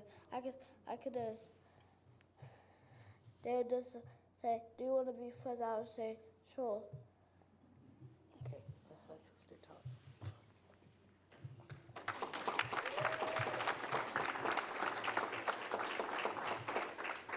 So, Dream is like a second house to me. Mr. Tracy's amazing. The teachers are amazing. The kids are amazing. It's just like, so as you can see, I'm wearing my Dream Dance shirt, that was like, because my dream always has been to dance, to be a dancer or a dance teacher or something. And my dream came true. And I was a dancer for this program. And it was amazing. And so we're involved in Dream in a lot of stuff. We don't have to worry about asking for friends. We would already know the people from last year. So, like, there was a few people that I noticed from last year, and there was like, it was really, we just started bonding, and then boom, somehow we just became best friends because this little girl also goes to my school. Her name is Tamia. She's, Say that. So you love freedom, you love Dream. Wrap it up. I love Dream. Why? I love Dream because Mr. Tracy's awesome. He's doing all these things for the people around him and the kids around him that need a little bit of help in the future, for their future. Some people are now deciding to go to college because of Mr. Tracy. And another reason why I love Dream is because the people are nice there. We make new friends, and it just goes on and on and on. So to sum that up, my kids love Dream. They are very involved in Dream. They've met their friends, and they are destined for a great future by being in such a wonderful program. So I'm also asking, if you guys see it, to considering working with Mr. Tracy on getting his program and keeping it running for our families, for us, for the future. Because as he stated, he was looking to work with black males, but I absolutely believe that he is working with families, multiple families throughout, and I believe that it takes the structure of having a solid family and a solid foundation before you can get anywhere. So with this help, we're able to have that foundation, build that foundation, and support one another in the communities.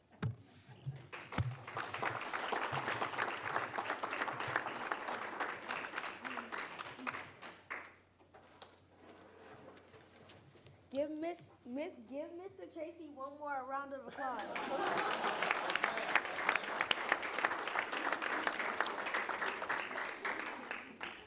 Board questions for Mr. Dace. Samantha. Oh, yes, I feel you, because that is emotional. And I can relate to her. Being a single mother, you want to make sure you have the right people in your kid's path to help you along this journey. You can't do it by yourself. And so that's why I'm very appreciative of people like Mr. Tracy and all the good work that he's done in the community. One thing that makes his program stand out from all the other programs is that he is definitely bringing in the whole family. When you look at so many barriers connected to African Americans, mothers and fathers, it is very important that you bring the whole family in to help support those youth because they need it, and to also have great people as a Dream organization, also Mr. Banyo organization. I think that's a great collaboration. Mr. Michael Turner, can I hide in your suitcase on your way to Africa?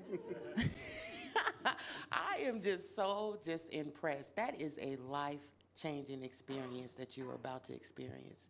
That is a blessing. I am just so excited for you, and enjoy, love on your people and enjoy that experience. So thank you so much, Mr. Tracy, for all you do for our community. Thank you. Mm-hmm. Go ahead, Don. Thank you. I think Tracy was more surprised to see me here today than I was. Actually, that's not true. I've been sitting up here thinking about who I met first, Michael Turner or Tracy Dace. And to be honest with you, I can't remember. But to quote a phrase from Michael, it's safe to say that Dream is in good hands well into the future, because I think you found your replacement in terms of someone being able to speak volumes about the importance of the program, the impact of the program, and the continuation of the program. Michael, man, I'm so impressed. It was awesome. I can't wait to hear about the trip to Africa. And Tracy, I also love the fact that Mr. Karoma, who was before you, sold the collaboration piece so well and built that up so well. Thank you, because I think that that's such an important piece. Just full transparency to the board. I have worked with Dream and Tracy on a number of projects before, and none of it's been ARPA money, just full disclosure. But a lot of it has been data and compiling data and doing grant evaluation for other grants. The thing that always impresses me is no matter which pot of money he's coming from, he always has grant evaluation tied into the programs that he does. And one of the things that we always see in the community is the importance of connecting people to the right resources. And so for you to be partnered with Vision to Succeed is so important, because you might not serve exactly that family the way you need to, and to have another program right there that you're working closely with is very powerful. I also know how challenging it's been kind of piecemealing programs in different spaces. I also know from my past life how important it is to have centers. We have an amazing one, the Urbana Neighborhood Connection Center, kind of planted nicely in East Urbana. I don't know of one that's in Champaign or North Champaign that is of that same scope. So I really appreciate the presentation. I love the fact that you had dreamers speak longer than you. But that's you know how much I love you and respect you. I really appreciate everything that you do here. Thank you. Appreciate it. Diane.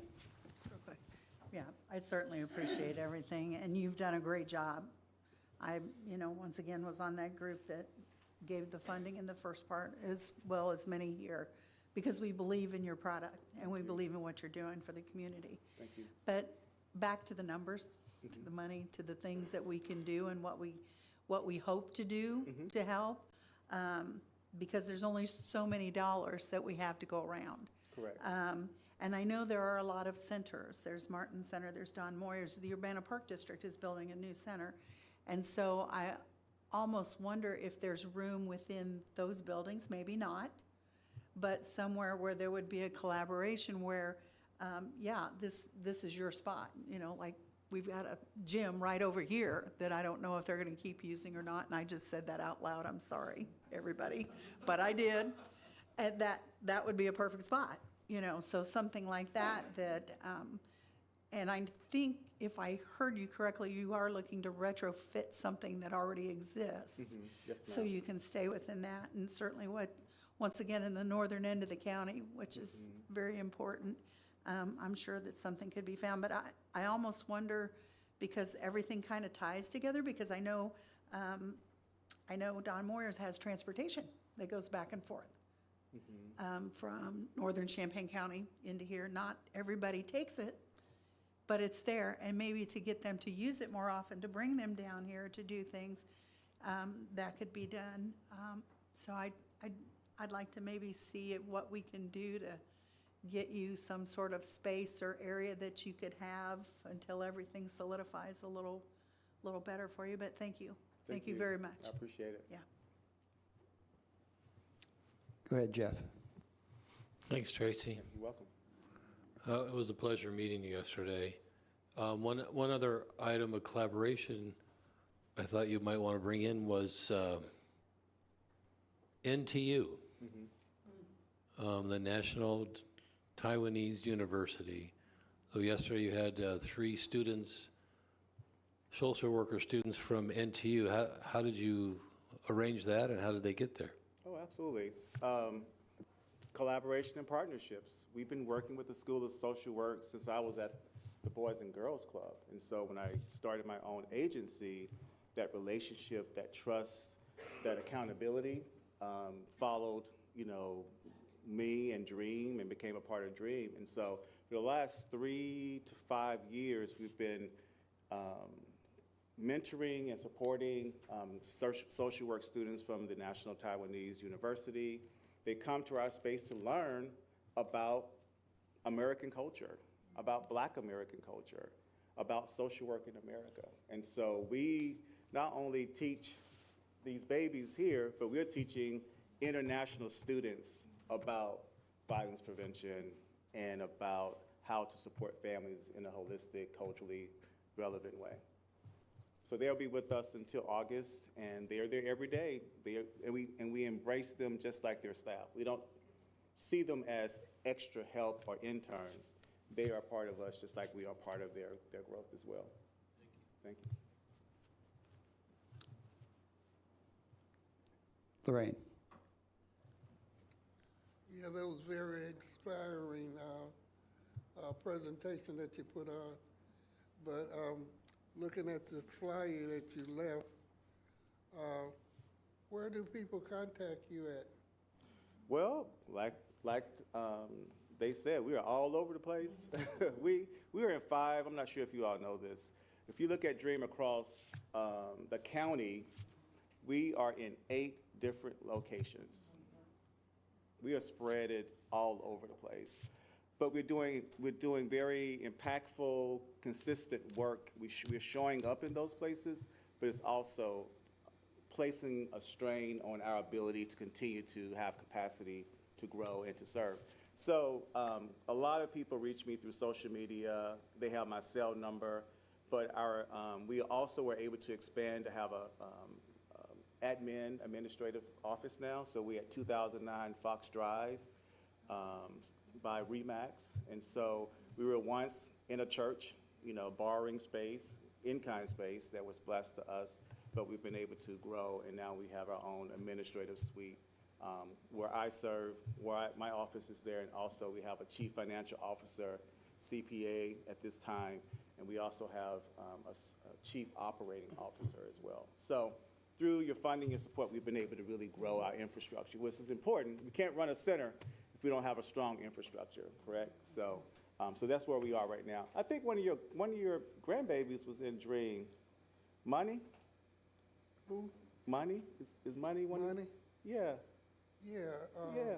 He was in there. Yes, ma'am. He sure was. Yeah. Let me ask you this here. You give parenting classes to parents. What about grandparents that's raising grandchildren? Yeah. How many grandparents do we have in effective Black parents? I think we had 3 in my class. There were 3 grandparents. Yeah. So we do support parents, caregivers, and grandparents who are parenting their grandkids. Okay. We help everybody, Ms. Lorraine, Muslims.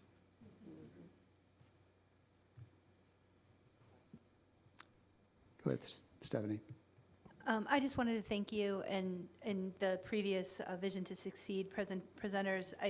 I'm thinking back to when we first had those listening sessions back in 2021, and we heard from you, we heard from everybody, and you articulated your dream, and to see it, and I was thinking about this, and last month we had First Followers. Between those 3 groups, it's almost about 5% of all of the money that we've received. And so the fact that we've been able to take the time to hear the impact, and also to begin having conversations, okay, well, what's next? Like, how do we move to a post-ARPA landscape, I think is really important, and I want us to continue to have that conversation. But it was really cool to hear from 3 young people that were actually part of the program. We don't often get to do that when we put money into the community, so thank you for that, and for the work that you've been doing before we gave you money, and the work I know that you're going to continue to do. So thanks, Tracy. Samantha. I was interested in the celebration that you're having June 29th. Yep. Where is it going to be and the time? At the I Hotel at 5 p.m. Until 8 o'clock. So we are open with the reception. And then the program will start at 6. And so we are going to celebrate mothers and parents and really just uplift hope. That's what the program is all about. So all of you are invited. I can send Megan more details to share with you. But please come out. You get a chance to meet more mothers, more parents, grandparents, and more dreamers and partners will be there as well. So it's going to be a really, really, really special time, and we'd love to have you all. Thank you. Go ahead. Chris. Thank you. To follow up Ms. Michael's comment, yes, I think that they are, that you do have plans to work with the Urbana Park District with the new Health and Wellness Center. And thank you and Mr. Caroma for coming. And I wish you good travels. Thank you, sir. Appreciate it. Good. Real quick, can you give us a number how many will be traveling to Africa? We will have 5 high school students. 2 attend Urbana High School, and 2 attend Centennial High School, and 1 attends Central High School.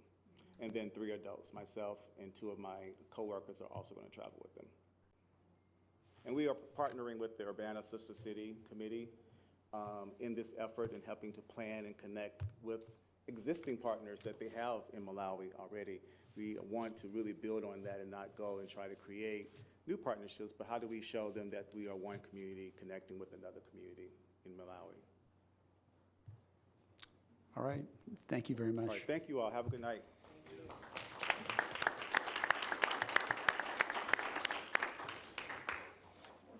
Okay, can I have a motion for can I have an omnibus motion to approve the minutes for April 23rd study session and May 22nd regular meeting? All right, JJ's the motion. Lorraine has the second. Any discussion? All in favor signify by, oh, I'm sorry, go ahead. I hate to be this person. On page 48 in the minutes from May 23rd, we reference the changing the county clerk's pay, but I do believe it's the circuit clerk's pay who we addressed at the meeting that time. So it's in the table and it's also within the paragraph underneath. So if we want to have those accurately reflect what we voted on, it should be every part of county clerk should be replaced with circuit clerk.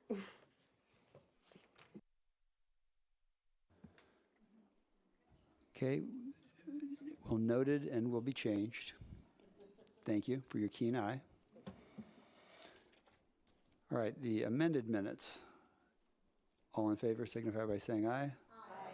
Opposed, same sign. Motion carries. Thank you very much. All right, on to standing committees. The summary of action for county facilities, June 4th meetings on file. Jenny, would you like to make the motion for resolution 2024-152?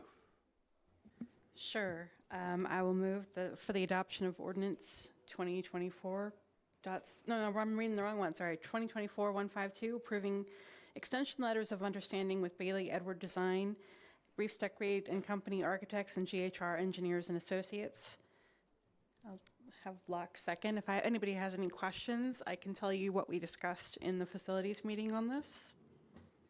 We have a motion and a second. Discussion? Mr. Wilson? Thank you so much. I was the one dissenter at the facilities meeting, and I'm going to dissent tonight also.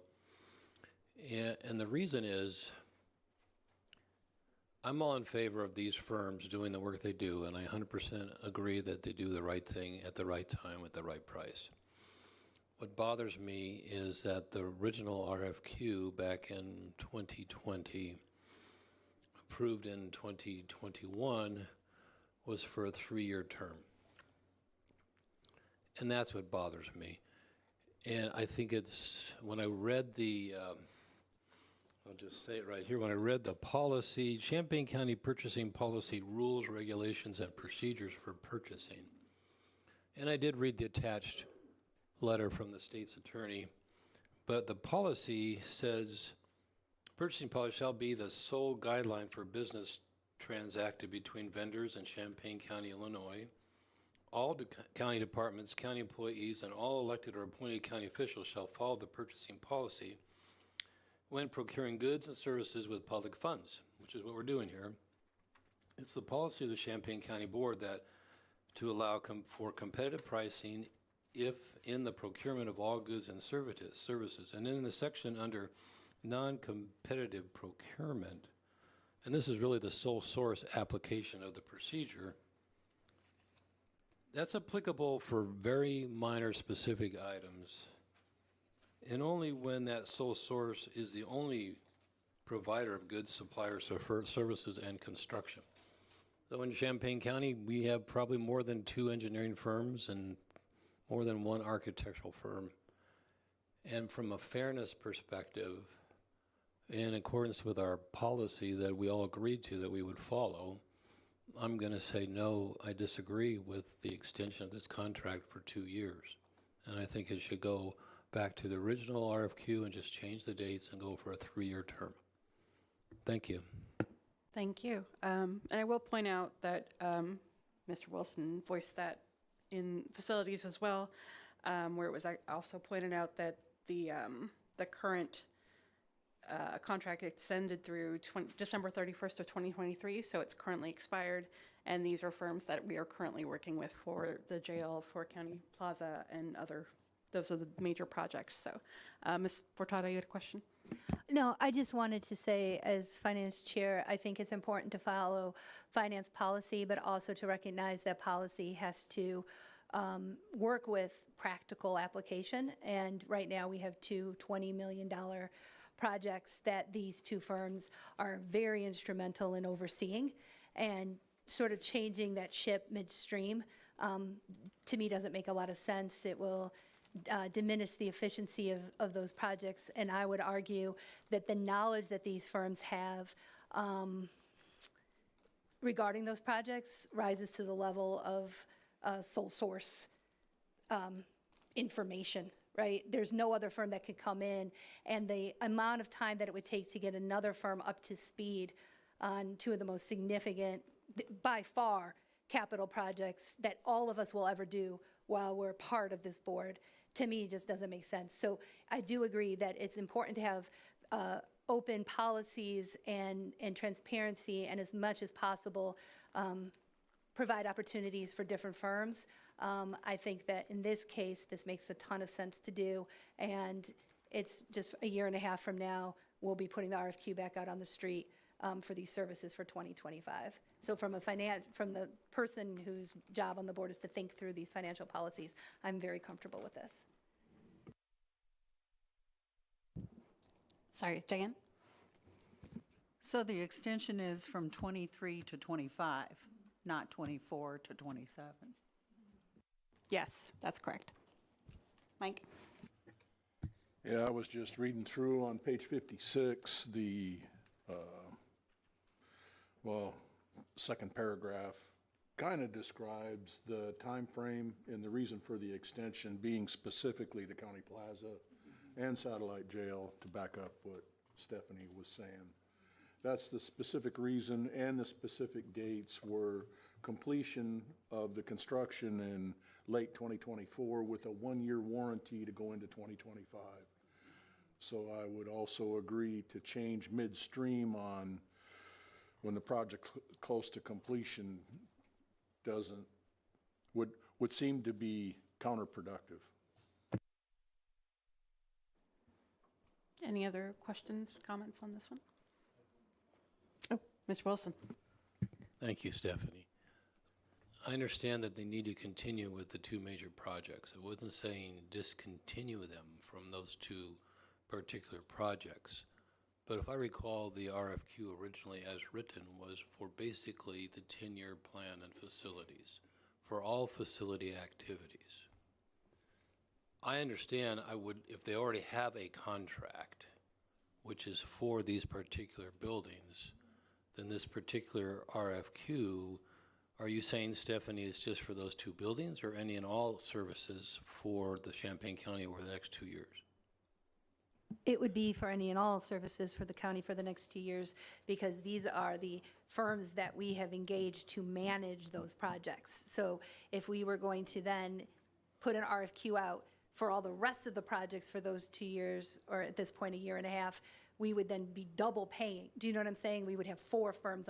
If what you're suggesting is we continue to have these management firms oversee those 2 construction projects, right?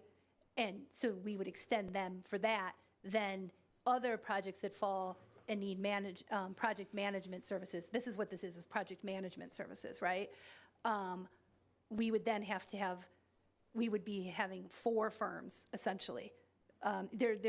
So yes, it would be overseeing other projects within that 2-year landscape, but the driving reason behind it is because of the 2 big $20 million projects.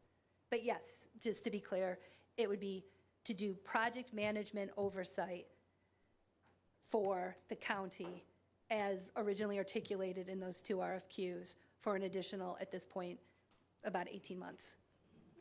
So that being the case, then it's broader than the original statement you made that it's not changing midstream for the 2 major $20 million each project, but it's for all work in the Champaign County related to their services for facility plans. Sorry, Stephanie? Yes, it would be for all work, but the 2 main projects would be the impetus for why we're doing this.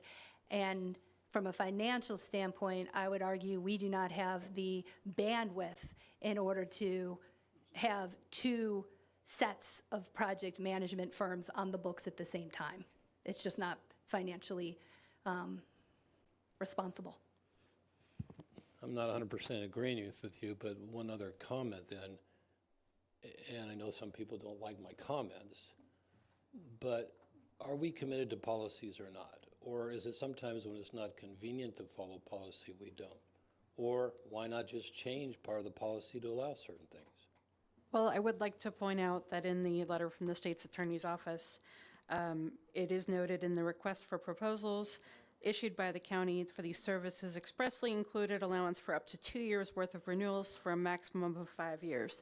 So this is within policy for the county and what we have set up for these RFQs. It was in the original contract. It included that in the RFQ. So you just took my answer, my reply to, yeah, that's okay. You're on my deaf side. I missed that you had your hand raised. Mr. Varney. I just want to make sure, since I don't see it anywhere in the agreements, this is not changing any hourly rates or anything like that, right? No, this is extending the contracts as signed in 2020. I'm losing dates here. Fall of 2020, sorry. So we're still using 2 years ago's rates. Sounds good to me. Anything else on this one? No, I'd say that we need to take it to a vote. All right. All in favor signify by saying aye. Aye. Opposed, same sign. Motion carries. Thank you. All right. Environment and land use, summary of action taken at the June 6th meetings received and placed on file. For the first ordinance, Aaron, did you want JJ to go ahead and read that one? I move approval of ordinance number 2024-7, granting a special use permit for a 6-megawatt solar farm on 17 acres and approving a solar farm decommissioning and site reclamation plan in zoning case 111-S-23. Is there a second? Got a second from Don. Motion and a second. Discussion. I've got a couple of points here for us. The county board authorized the rezoning of this property in ordinance number 2024-1 at the February 22nd, 2024 county board meeting.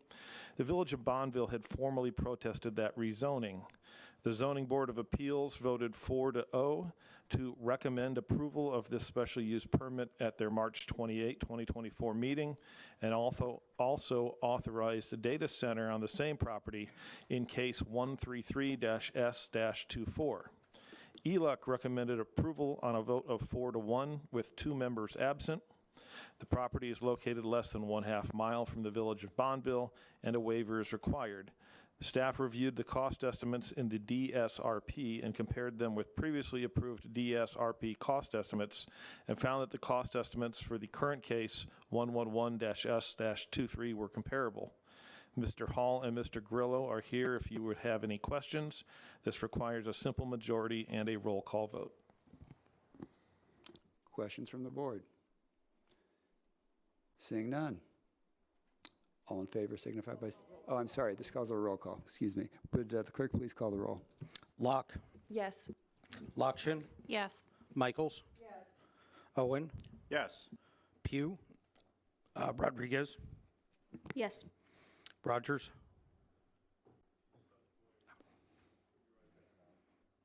Smith. Storr. Yes. Straub. Yep. Taylor. Yes. Finish Theonot. Yep. Wilson. No. Court. Yes.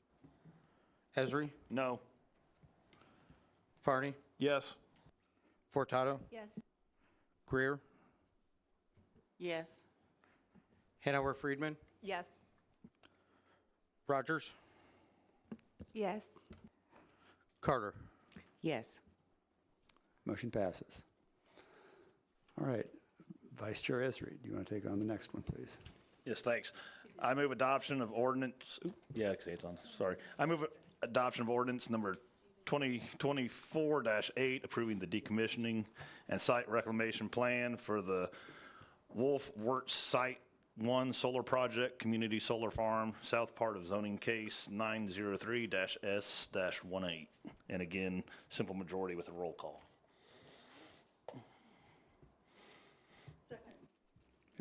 All right, we have a motion and a second. See no discussion. Will the clerk please call the roll? Locke. Yes. Lockshin. Yes. Michaels. Yes. Owen. Yes. Pugh. Rodriguez. Yes. Rogers. Yes. Sexton. Smith. Storr. Yes. Straub. Yes. Taylor. Yes.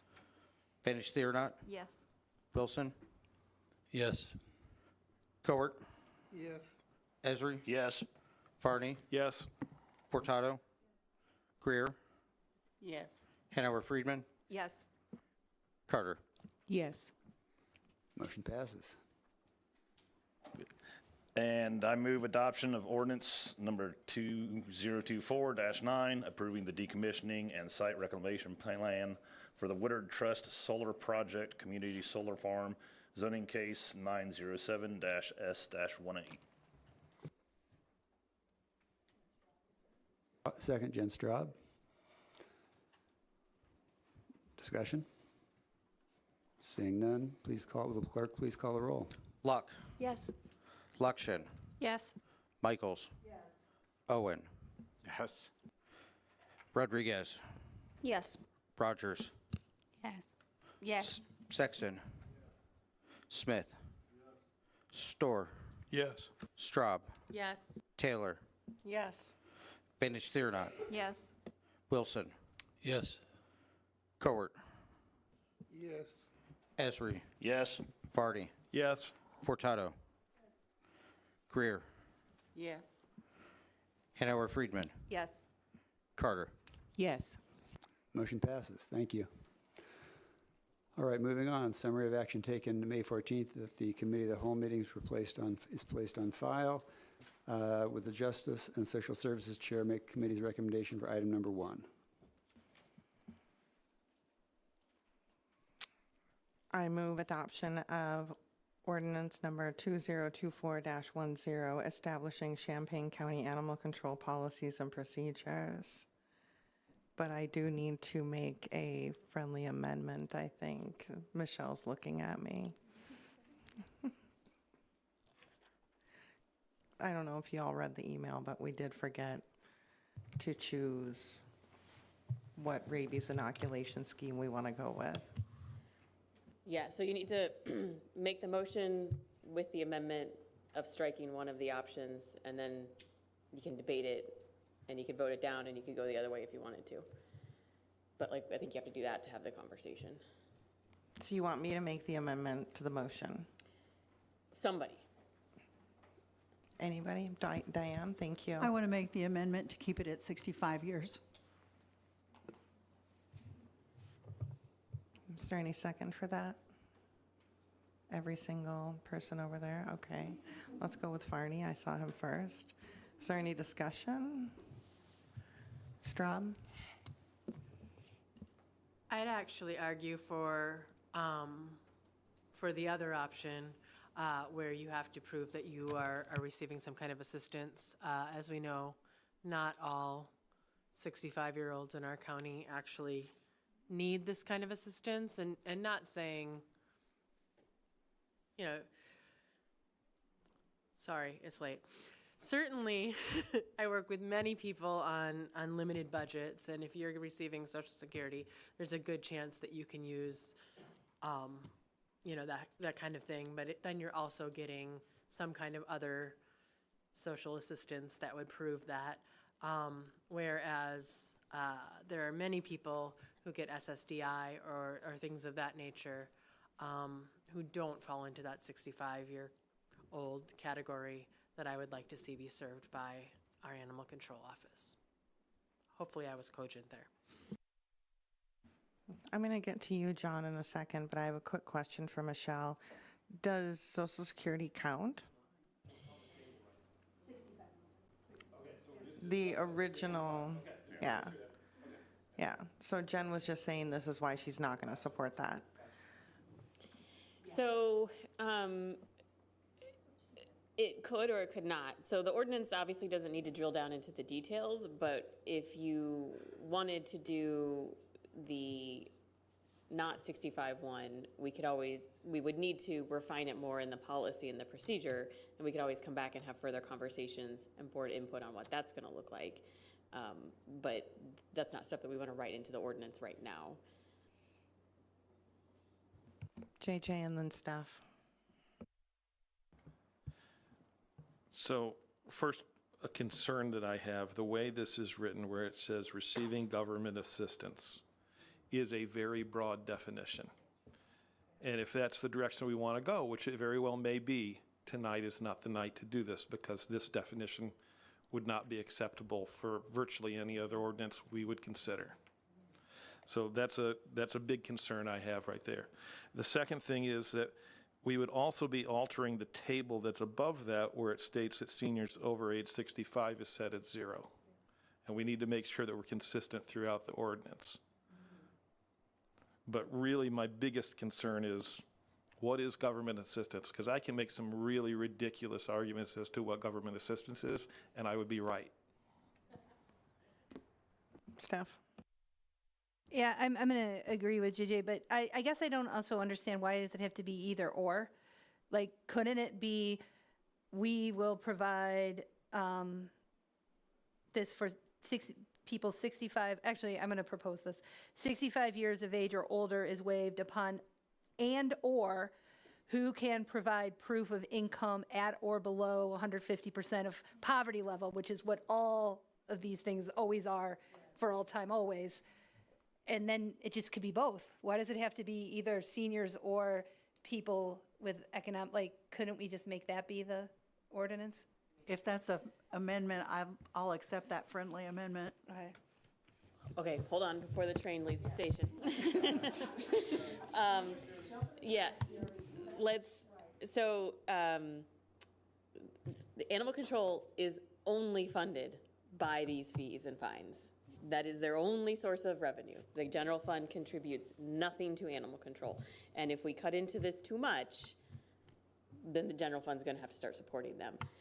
So I would ask that again, that maybe we then consider just 150% of the poverty line then, because that will include anyone over 65 who is in that bracket. But again, by saying the entire bracket of 65 and older includes a lot of people who can easily pay for this cost of registering their animal, that animal control needs the revenue for. We are struggling regularly at animal control to have enough wardens and to provide enough services for the whole county. And I don't want to take too big of a bite out of our revenue.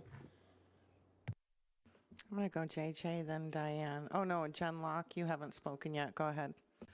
I have a logistical question about how it currently works right now, because right now, the current ordinance is 65 is waived, right? How's that verified? Their ID. Their ID, okay. And so And that's their an easy appearance. thing for staff to verify. If we would go with friendly amendment, how would we verify? We would have to have someone submit their documentation about their funding, right? Their income. Do we have the manpower to do that at animal control? So the whole reason this came up to begin with is because for the ARPA money that you allocated to them, it was for the use of people who could not afford to pay the fines and fees. So they just naturally started figuring out how to kind of suss that out and what kind of documentation they were looking for. Granted, that is a much more casual affair right now. That is not like a very strict process. If we were going to do this, I would say that like while the ordinance language won't be incredibly detailed, there would be a policy written, and I would probably have us sit down with RPC and talk with them about what's the most effective way for us to be identifying income levels in these kinds of situations. JJ and then Diane. So 2 weeks ago, we adopted 2 kittens. It's still kind of a sore subject with me. Sore because they climb all over me. We pay the rabies fee and things through our vet. So if we do something where we're requiring verification of income, are we putting that burden actually on the vets? No. I mean, wouldn't they need, because, well, they had us pay all at once. We wrote one check and county's cut comes from that. Yeah. So at the time of service, we paid for our county rabies tags. So you don't have to. They just offered that as an easier service for you. You could have paid for the vet things there, and then you could have mailed money to animal control if you wanted to. Mm-hmm. So if, someone qualifies, and that's really what happens with the majority of the senior ones is they pay the vet piece for the shot, and then they come to animal control and pay for the don't pay for the registration, but do the registration there in person so that they don't pay the cost for it. And then I guess my second point, then hearing what you just said about animal control entirely funded by fees, we're looking at shortfalls. Maybe we should be striking all of C and making it equal for everyone regardless of age in this county. If money is the concern, we should not be giving a discount to anyone. Diane and then Jen Lukshin. Yeah, my question kind of has to do with the money. If this is something that's funding, how much? How much are we gaining? How much are we losing? Because to be honest with you, if this is that, if you are saying that this is an issue that we do not have funding, yet we're putting something in that will lessen the funding, which I'm hearing is going to be a detriment to that department, then I think we need to know what the numbers are that we're talking about. So I have no way of figuring that out for you because we don't know how many people who would qualify under either that option or the poverty option are buying registrations. And, to be frank, I couldn't even really give you a solid number of how many people over 65 are getting a waiver. We're still bringing animal control's documentation into the 19th century. So, it's going to take a little while, which is just why I wanted to say, let's not do both. Let's do one or the other. And I will be completely honest, we might be back here in a year and say, it's too many people, we're losing too much money, we need to change the ordinance again.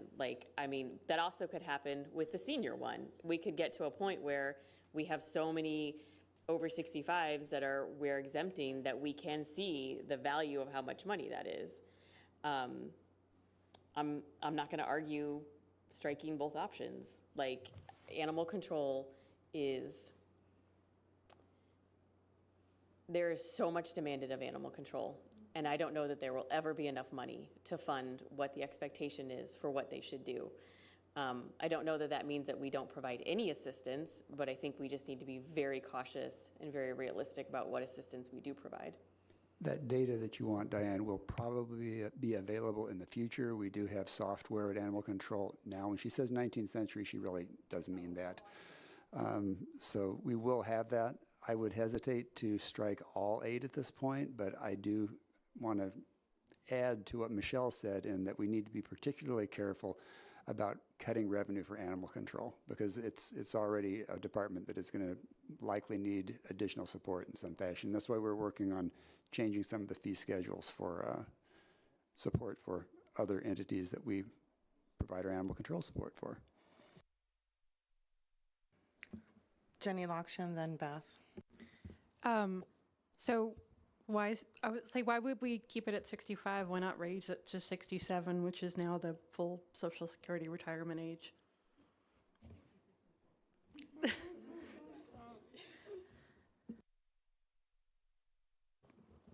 Curious if anybody else would support raising the age for a senior exemption based on Social Security full retirement.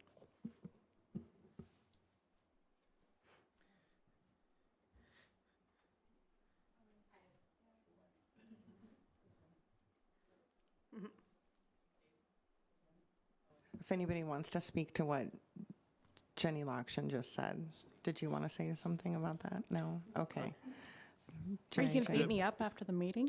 I think the only thing I could think of is that the property tax senior citizen exemption is at 65. That's the only argument I can think of for that. Interesting. Beth was next, so I'm going to go with her, and then Jeff. I'm looking over to my right here. I don't see any hands. Oh, sorry. So cost is not the only issue we're addressing here. Rabies is a rather terrible disease.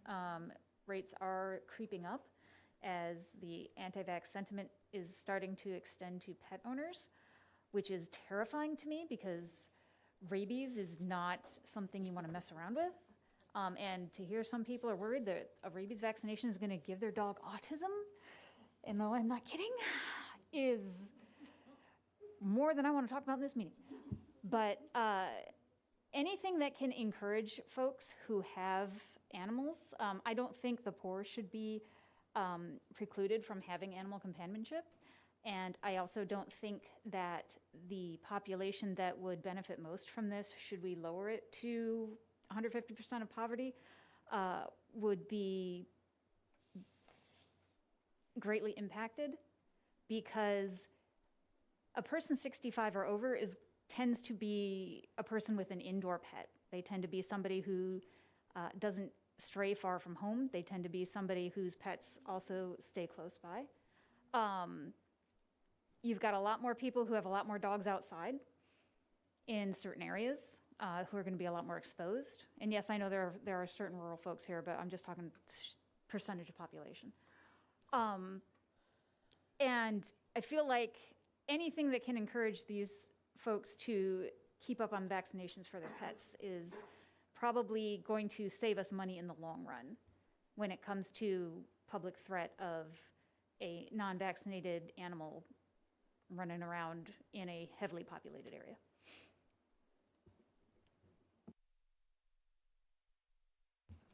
Jeff, and then Mala. Thanks. Just a quick data point. We have about 206,000 people in Champaign County, and 20%, close to 20% of that population is 60, 65 and older.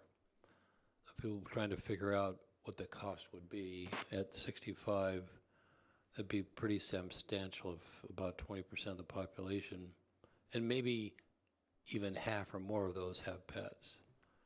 That's just a thought.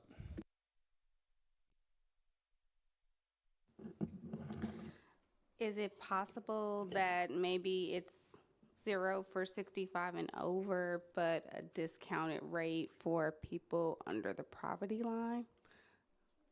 like 50% off or 30% off. So they're paying something still, but they are getting a discount. I don't know, that's just a thought. How about a proposal? How about this? So we really need to just approve the ordinance updates for all of the other things that are in it. So what if tonight we approve it with its original 65 language, and then we go back and do a couple things? I will talk with RPC and some other entities about if we wanted to look at something like 150%, how would we figure that out? I will also talk with animal control about trying to start collecting some very basic data of like, could we voluntarily survey people who are registering their animals to identify if they would qualify if we did 150%, and how many people could that possibly be, so that we can, they're not going to be like cold hard numbers, but they're going to be estimates that we could start thinking about kinds of things. And the other thing would be that if, you know, we're lowering the costs for people who had less money, more people with less money would register more animals. So we would have that happening as well. But we're not getting that money now anyway, because they're not registering their animals because they can't afford to register their animals. So, so let me see if I can go get some anecdotal data about how many 65 and older and how many potential people who would qualify under 150%, and do that for 4, 5, 6 months. And then we can come back and revisit that part of the ordinance conversation. Diane? Is there a reason why we have to vote on this ordinance tonight? I mean, this is what's in our policy right now, what we're wanting to propose, so Yeah. I don't see why we have to vote on something that already exists. No, the whole ordinance itself has been severely rewritten. So Okay. I want all the other stuff for us to finalize that stuff. Yeah. Okay. Yeah. Yeah. Please don't make me cry at a board meeting. Jenny Lakshan. That was all the stuff that we did approve last week at COW, and this was just the one part that we forgot. So we would be saying we're okay with what we continue. And I don't, say now I'm getting even worse. Is it possible to see what kind of, and I don't think this probably is the case because of the reporting that we have in place now, but what kind of income might be generated if we did raise the age for a discounted or free registration? I mean, I think I could get you an estimate of how many we're waiving. And so knowing that not all of those people are over 150%, some of them would still continue to be under if we did 150%, but we could at least get an estimate of how many Oh, I was total. curious for the age No, that's what I'm waivers. saying. Yeah. Any other questions or comments? Are we going to vote on keeping it the same? Everybody's good with that. Do I need to change any amendments or anything? I think Member Michael's She's amendment still- is the one that we're talking about right now and would be accurate. Yeah, the 65. Yeah. And you had a second? Okay, awesome. Thank you, Ed. All right. We're going to vote on Diane's amendment to keep it at the original 65 and over. All those in favor? Aye. Any opposed? Motion passes. Now I need to vote on the amended. No? Okay. Oh, because we had to choose. That was the whole thing, right? Yep. Okay. That's it. We chose. Thank you. Good night. Thank you. All right, will the finance chair make the committee's recommendation for item number 1?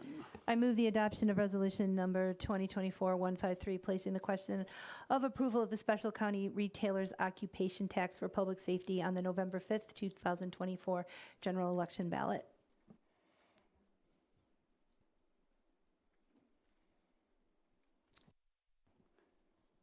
All right, we have a motion and a second. Any discussion? Seeing none, all in favor signify by saying aye. Aye. Opposed, same sign. Motion carries. All right, can I get a motion to approve a recreation and entertainment license for the Fisher Fair at Fisher Fairgrounds, 226 East Sangamon Street, Fisher, Illinois, to be held July 7th to July 13th, 2024. Locke with the motion, Banish Theranot with the second. Is there any discussion? Go ahead, Aaron. Mr. Hall's still here, obviously, to see how the outcome of this, which I think is going to be positive, but this obviously came in after ELUC, and it's here to get it taken care of. So, but yeah, we did. Otherwise, if it would have been here before ELUC, we would have just taken care of it there. So. Well, let's send Mr. Hall home. All in favor signify by saying aye. Aye. Opposed, same sign. Motion carries. Thank you, John. Appreciate your patience. All right. If there's no objection, can I get an omnibus motion to approve the adoption of Resolution 2024-155 authorizing payment of claims and adoption of Resolution 2024-156 approving purchases not following purchasing policy? Motion by Mr. Farney, second by Mr. Smith. Any discussion? Hearing none, all in favor, please signify by saying aye. Aye. Opposed, same sign. Motion carries. All right. Can I get a motion to approve adoption of Resolution 2024-157 approving budget amendment BUA 2024/6/84 Fund 1080 General Corporate Department 31 Circuit Court increased appropriations $10,392.07, increased revenue $10,392.07. Reason purchasing computer equipment for the new judge with funds from AOIC Technology Modernization Program. Motion by Lakshan, second by Esri. Any discussion? Seeing none, can the clerk please call the roll? This does require 15 votes. Yes. Locke. Lockshin. Yes. Michaels. Yes. Owen. Yes. Rodriguez. Yes. Rogers. Yes. Sexton. Smith. Storr. Yes. Straub. Yes. Taylor. Yes. Banish Theranot. Yes. Wilson. Yes. Coert. Yes. Esri. Yes. Varney. Yes. Furtado. Greer. Yes. Hanauer Friedman. Yes. Carter. Yes. Motion passes. Thank you. Let's see. Can I get a motion to approve adoption of resolution number 2024-158 approving amendment to contract with PJ Horror Inc. for County Jail Consolidation Project? Motion by Banish Theranot, second by Lakshan. Any discussion? Seeing none, all in favor, please signify by saying aye. Aye. Opposed, same sign. Motion carries. All right, on to other business. This is what we've been waiting for the whole evening. The revised county logo review.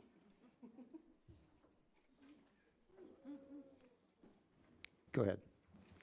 Motion to move this to the end of other business so that we can get rid of the rest of the stuff before everybody goes off on an hour-long tangent about what's good. I'm confident this will be quick. Of course, I've been confident other times, but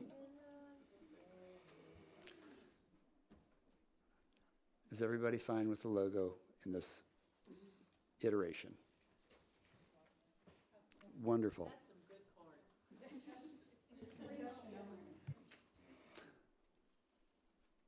All right, we can take a formal vote on this, or I can just have a show of hands. Discussion? Ugh, I thought I looked around, didn't see anyone that wanted discussion. Oh, it's discussion only.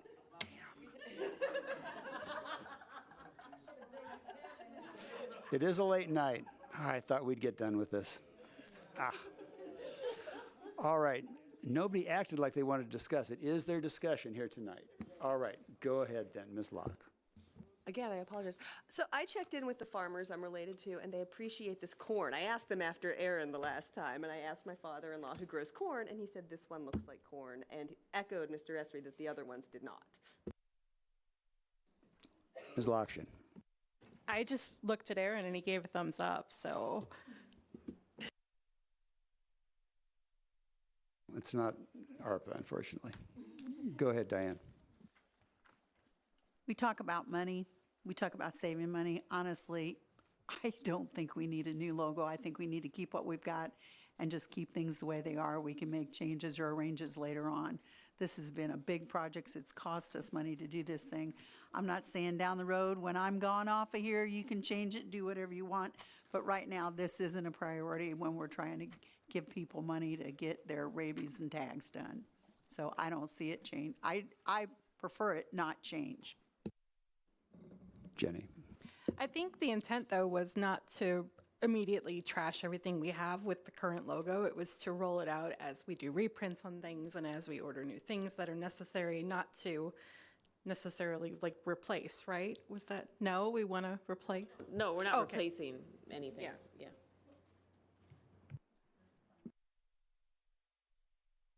And we could still reuse that sign at some point.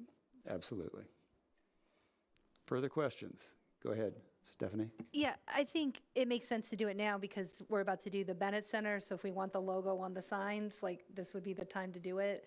And we're gonna be re-signing everything. The other thing is, do we have to bring this back? Does the board, like, do we have any statutory authority over voting for this? Like, if we're good with it, don't we just say, like, go forth and do it? Is there, like, what, is this a vote? We're not changing the seal. We're just being like, hey, yo, here's a new logo. Is that something the board actually has to vote on? I don't think so, to be perfectly honest. I was thinking about unilaterally doing it myself, but I really wanted to get approval from the board, so.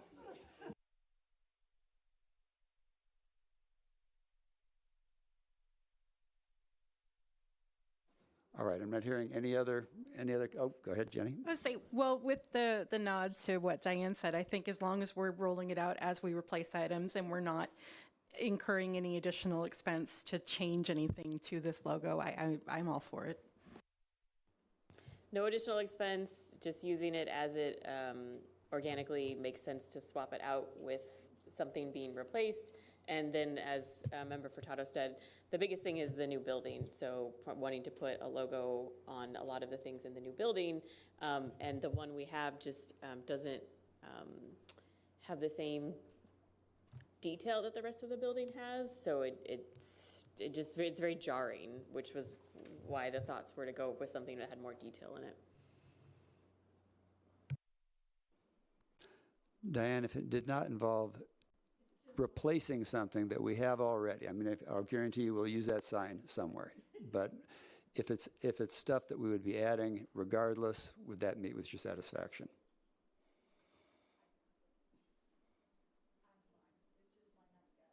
Okay, all right. Dr. Storr. Are the department heads pretty satisfied with this? I've heard at least from one that is a bit upset. That I think mainly that he wasn't consulted. Well, we're not changing the seal itself. I mean, the seal that's going to be used, as JJ's pointed out, is what it is. That's not going to be changed. That would cost money and wouldn't be practical. I think it would have been ethically right to consult our circuit, our county clerk in with this process. I'm just tired of it. I want to be done with it. If we're going to use it for one time only, I think that's a great thing. But I think if we're going to use it multiple times, I think our clerk should be included in on the conversation. Thank you. Actually, this is on the agenda as discussion only, so I don't believe we can actually vote on it. All right, we've heard direction. I appreciate that. Thank you, Samantha. I will talk with Clerk Lamons about it. Okay. All right, the decennial committee reports for the county board are available on the website from the Moira District Library and the Joint Sidorus Township and Road District are received and placed on file. They're also on the website. For ARPA, Kathy isn't here tonight, so you really do not have someone to update you on ARPA at this point. She's on vacation. She sends her best. Enjoy. Indeed. All right. Seeing as we have no other business at this point. Whoa, whoa, whoa, whoa, whoa. Oh, that's right. I'm sorry. All right, adoption of resolution 2024-159, authorizing an amendment to intergovernmental agreement with the Village of St. Joseph. We've got the information in the packet. We had discussed this prior. Are there any questions? Go ahead, JJ. JJ's making the motion. Second by Ed. All right, got a motion and a second. Now, any discussion? Go ahead, Aaron. Just thanks to the rest of the board. I wasn't here last month when you obviously indicated that you would like to make this motion, and, you know, this is tonight making it official. Just thanks, not just for St. Joe. It is in my district. I didn't grow up in town, but the township I grew up in, went to schools. But thanks for the money out in the rules for the water projects, period. And thanks for this extra money. Thank you. I know it makes a difference. All right. Now, seeing as we have no other business, we are adjourned. Oh. I am both tired and getting a little frustrated with myself. All right. We have a motion and a second. All in favor, please signify by saying aye. Aye. Opposed, same sign. Motion carries. Thank you for your indulgence.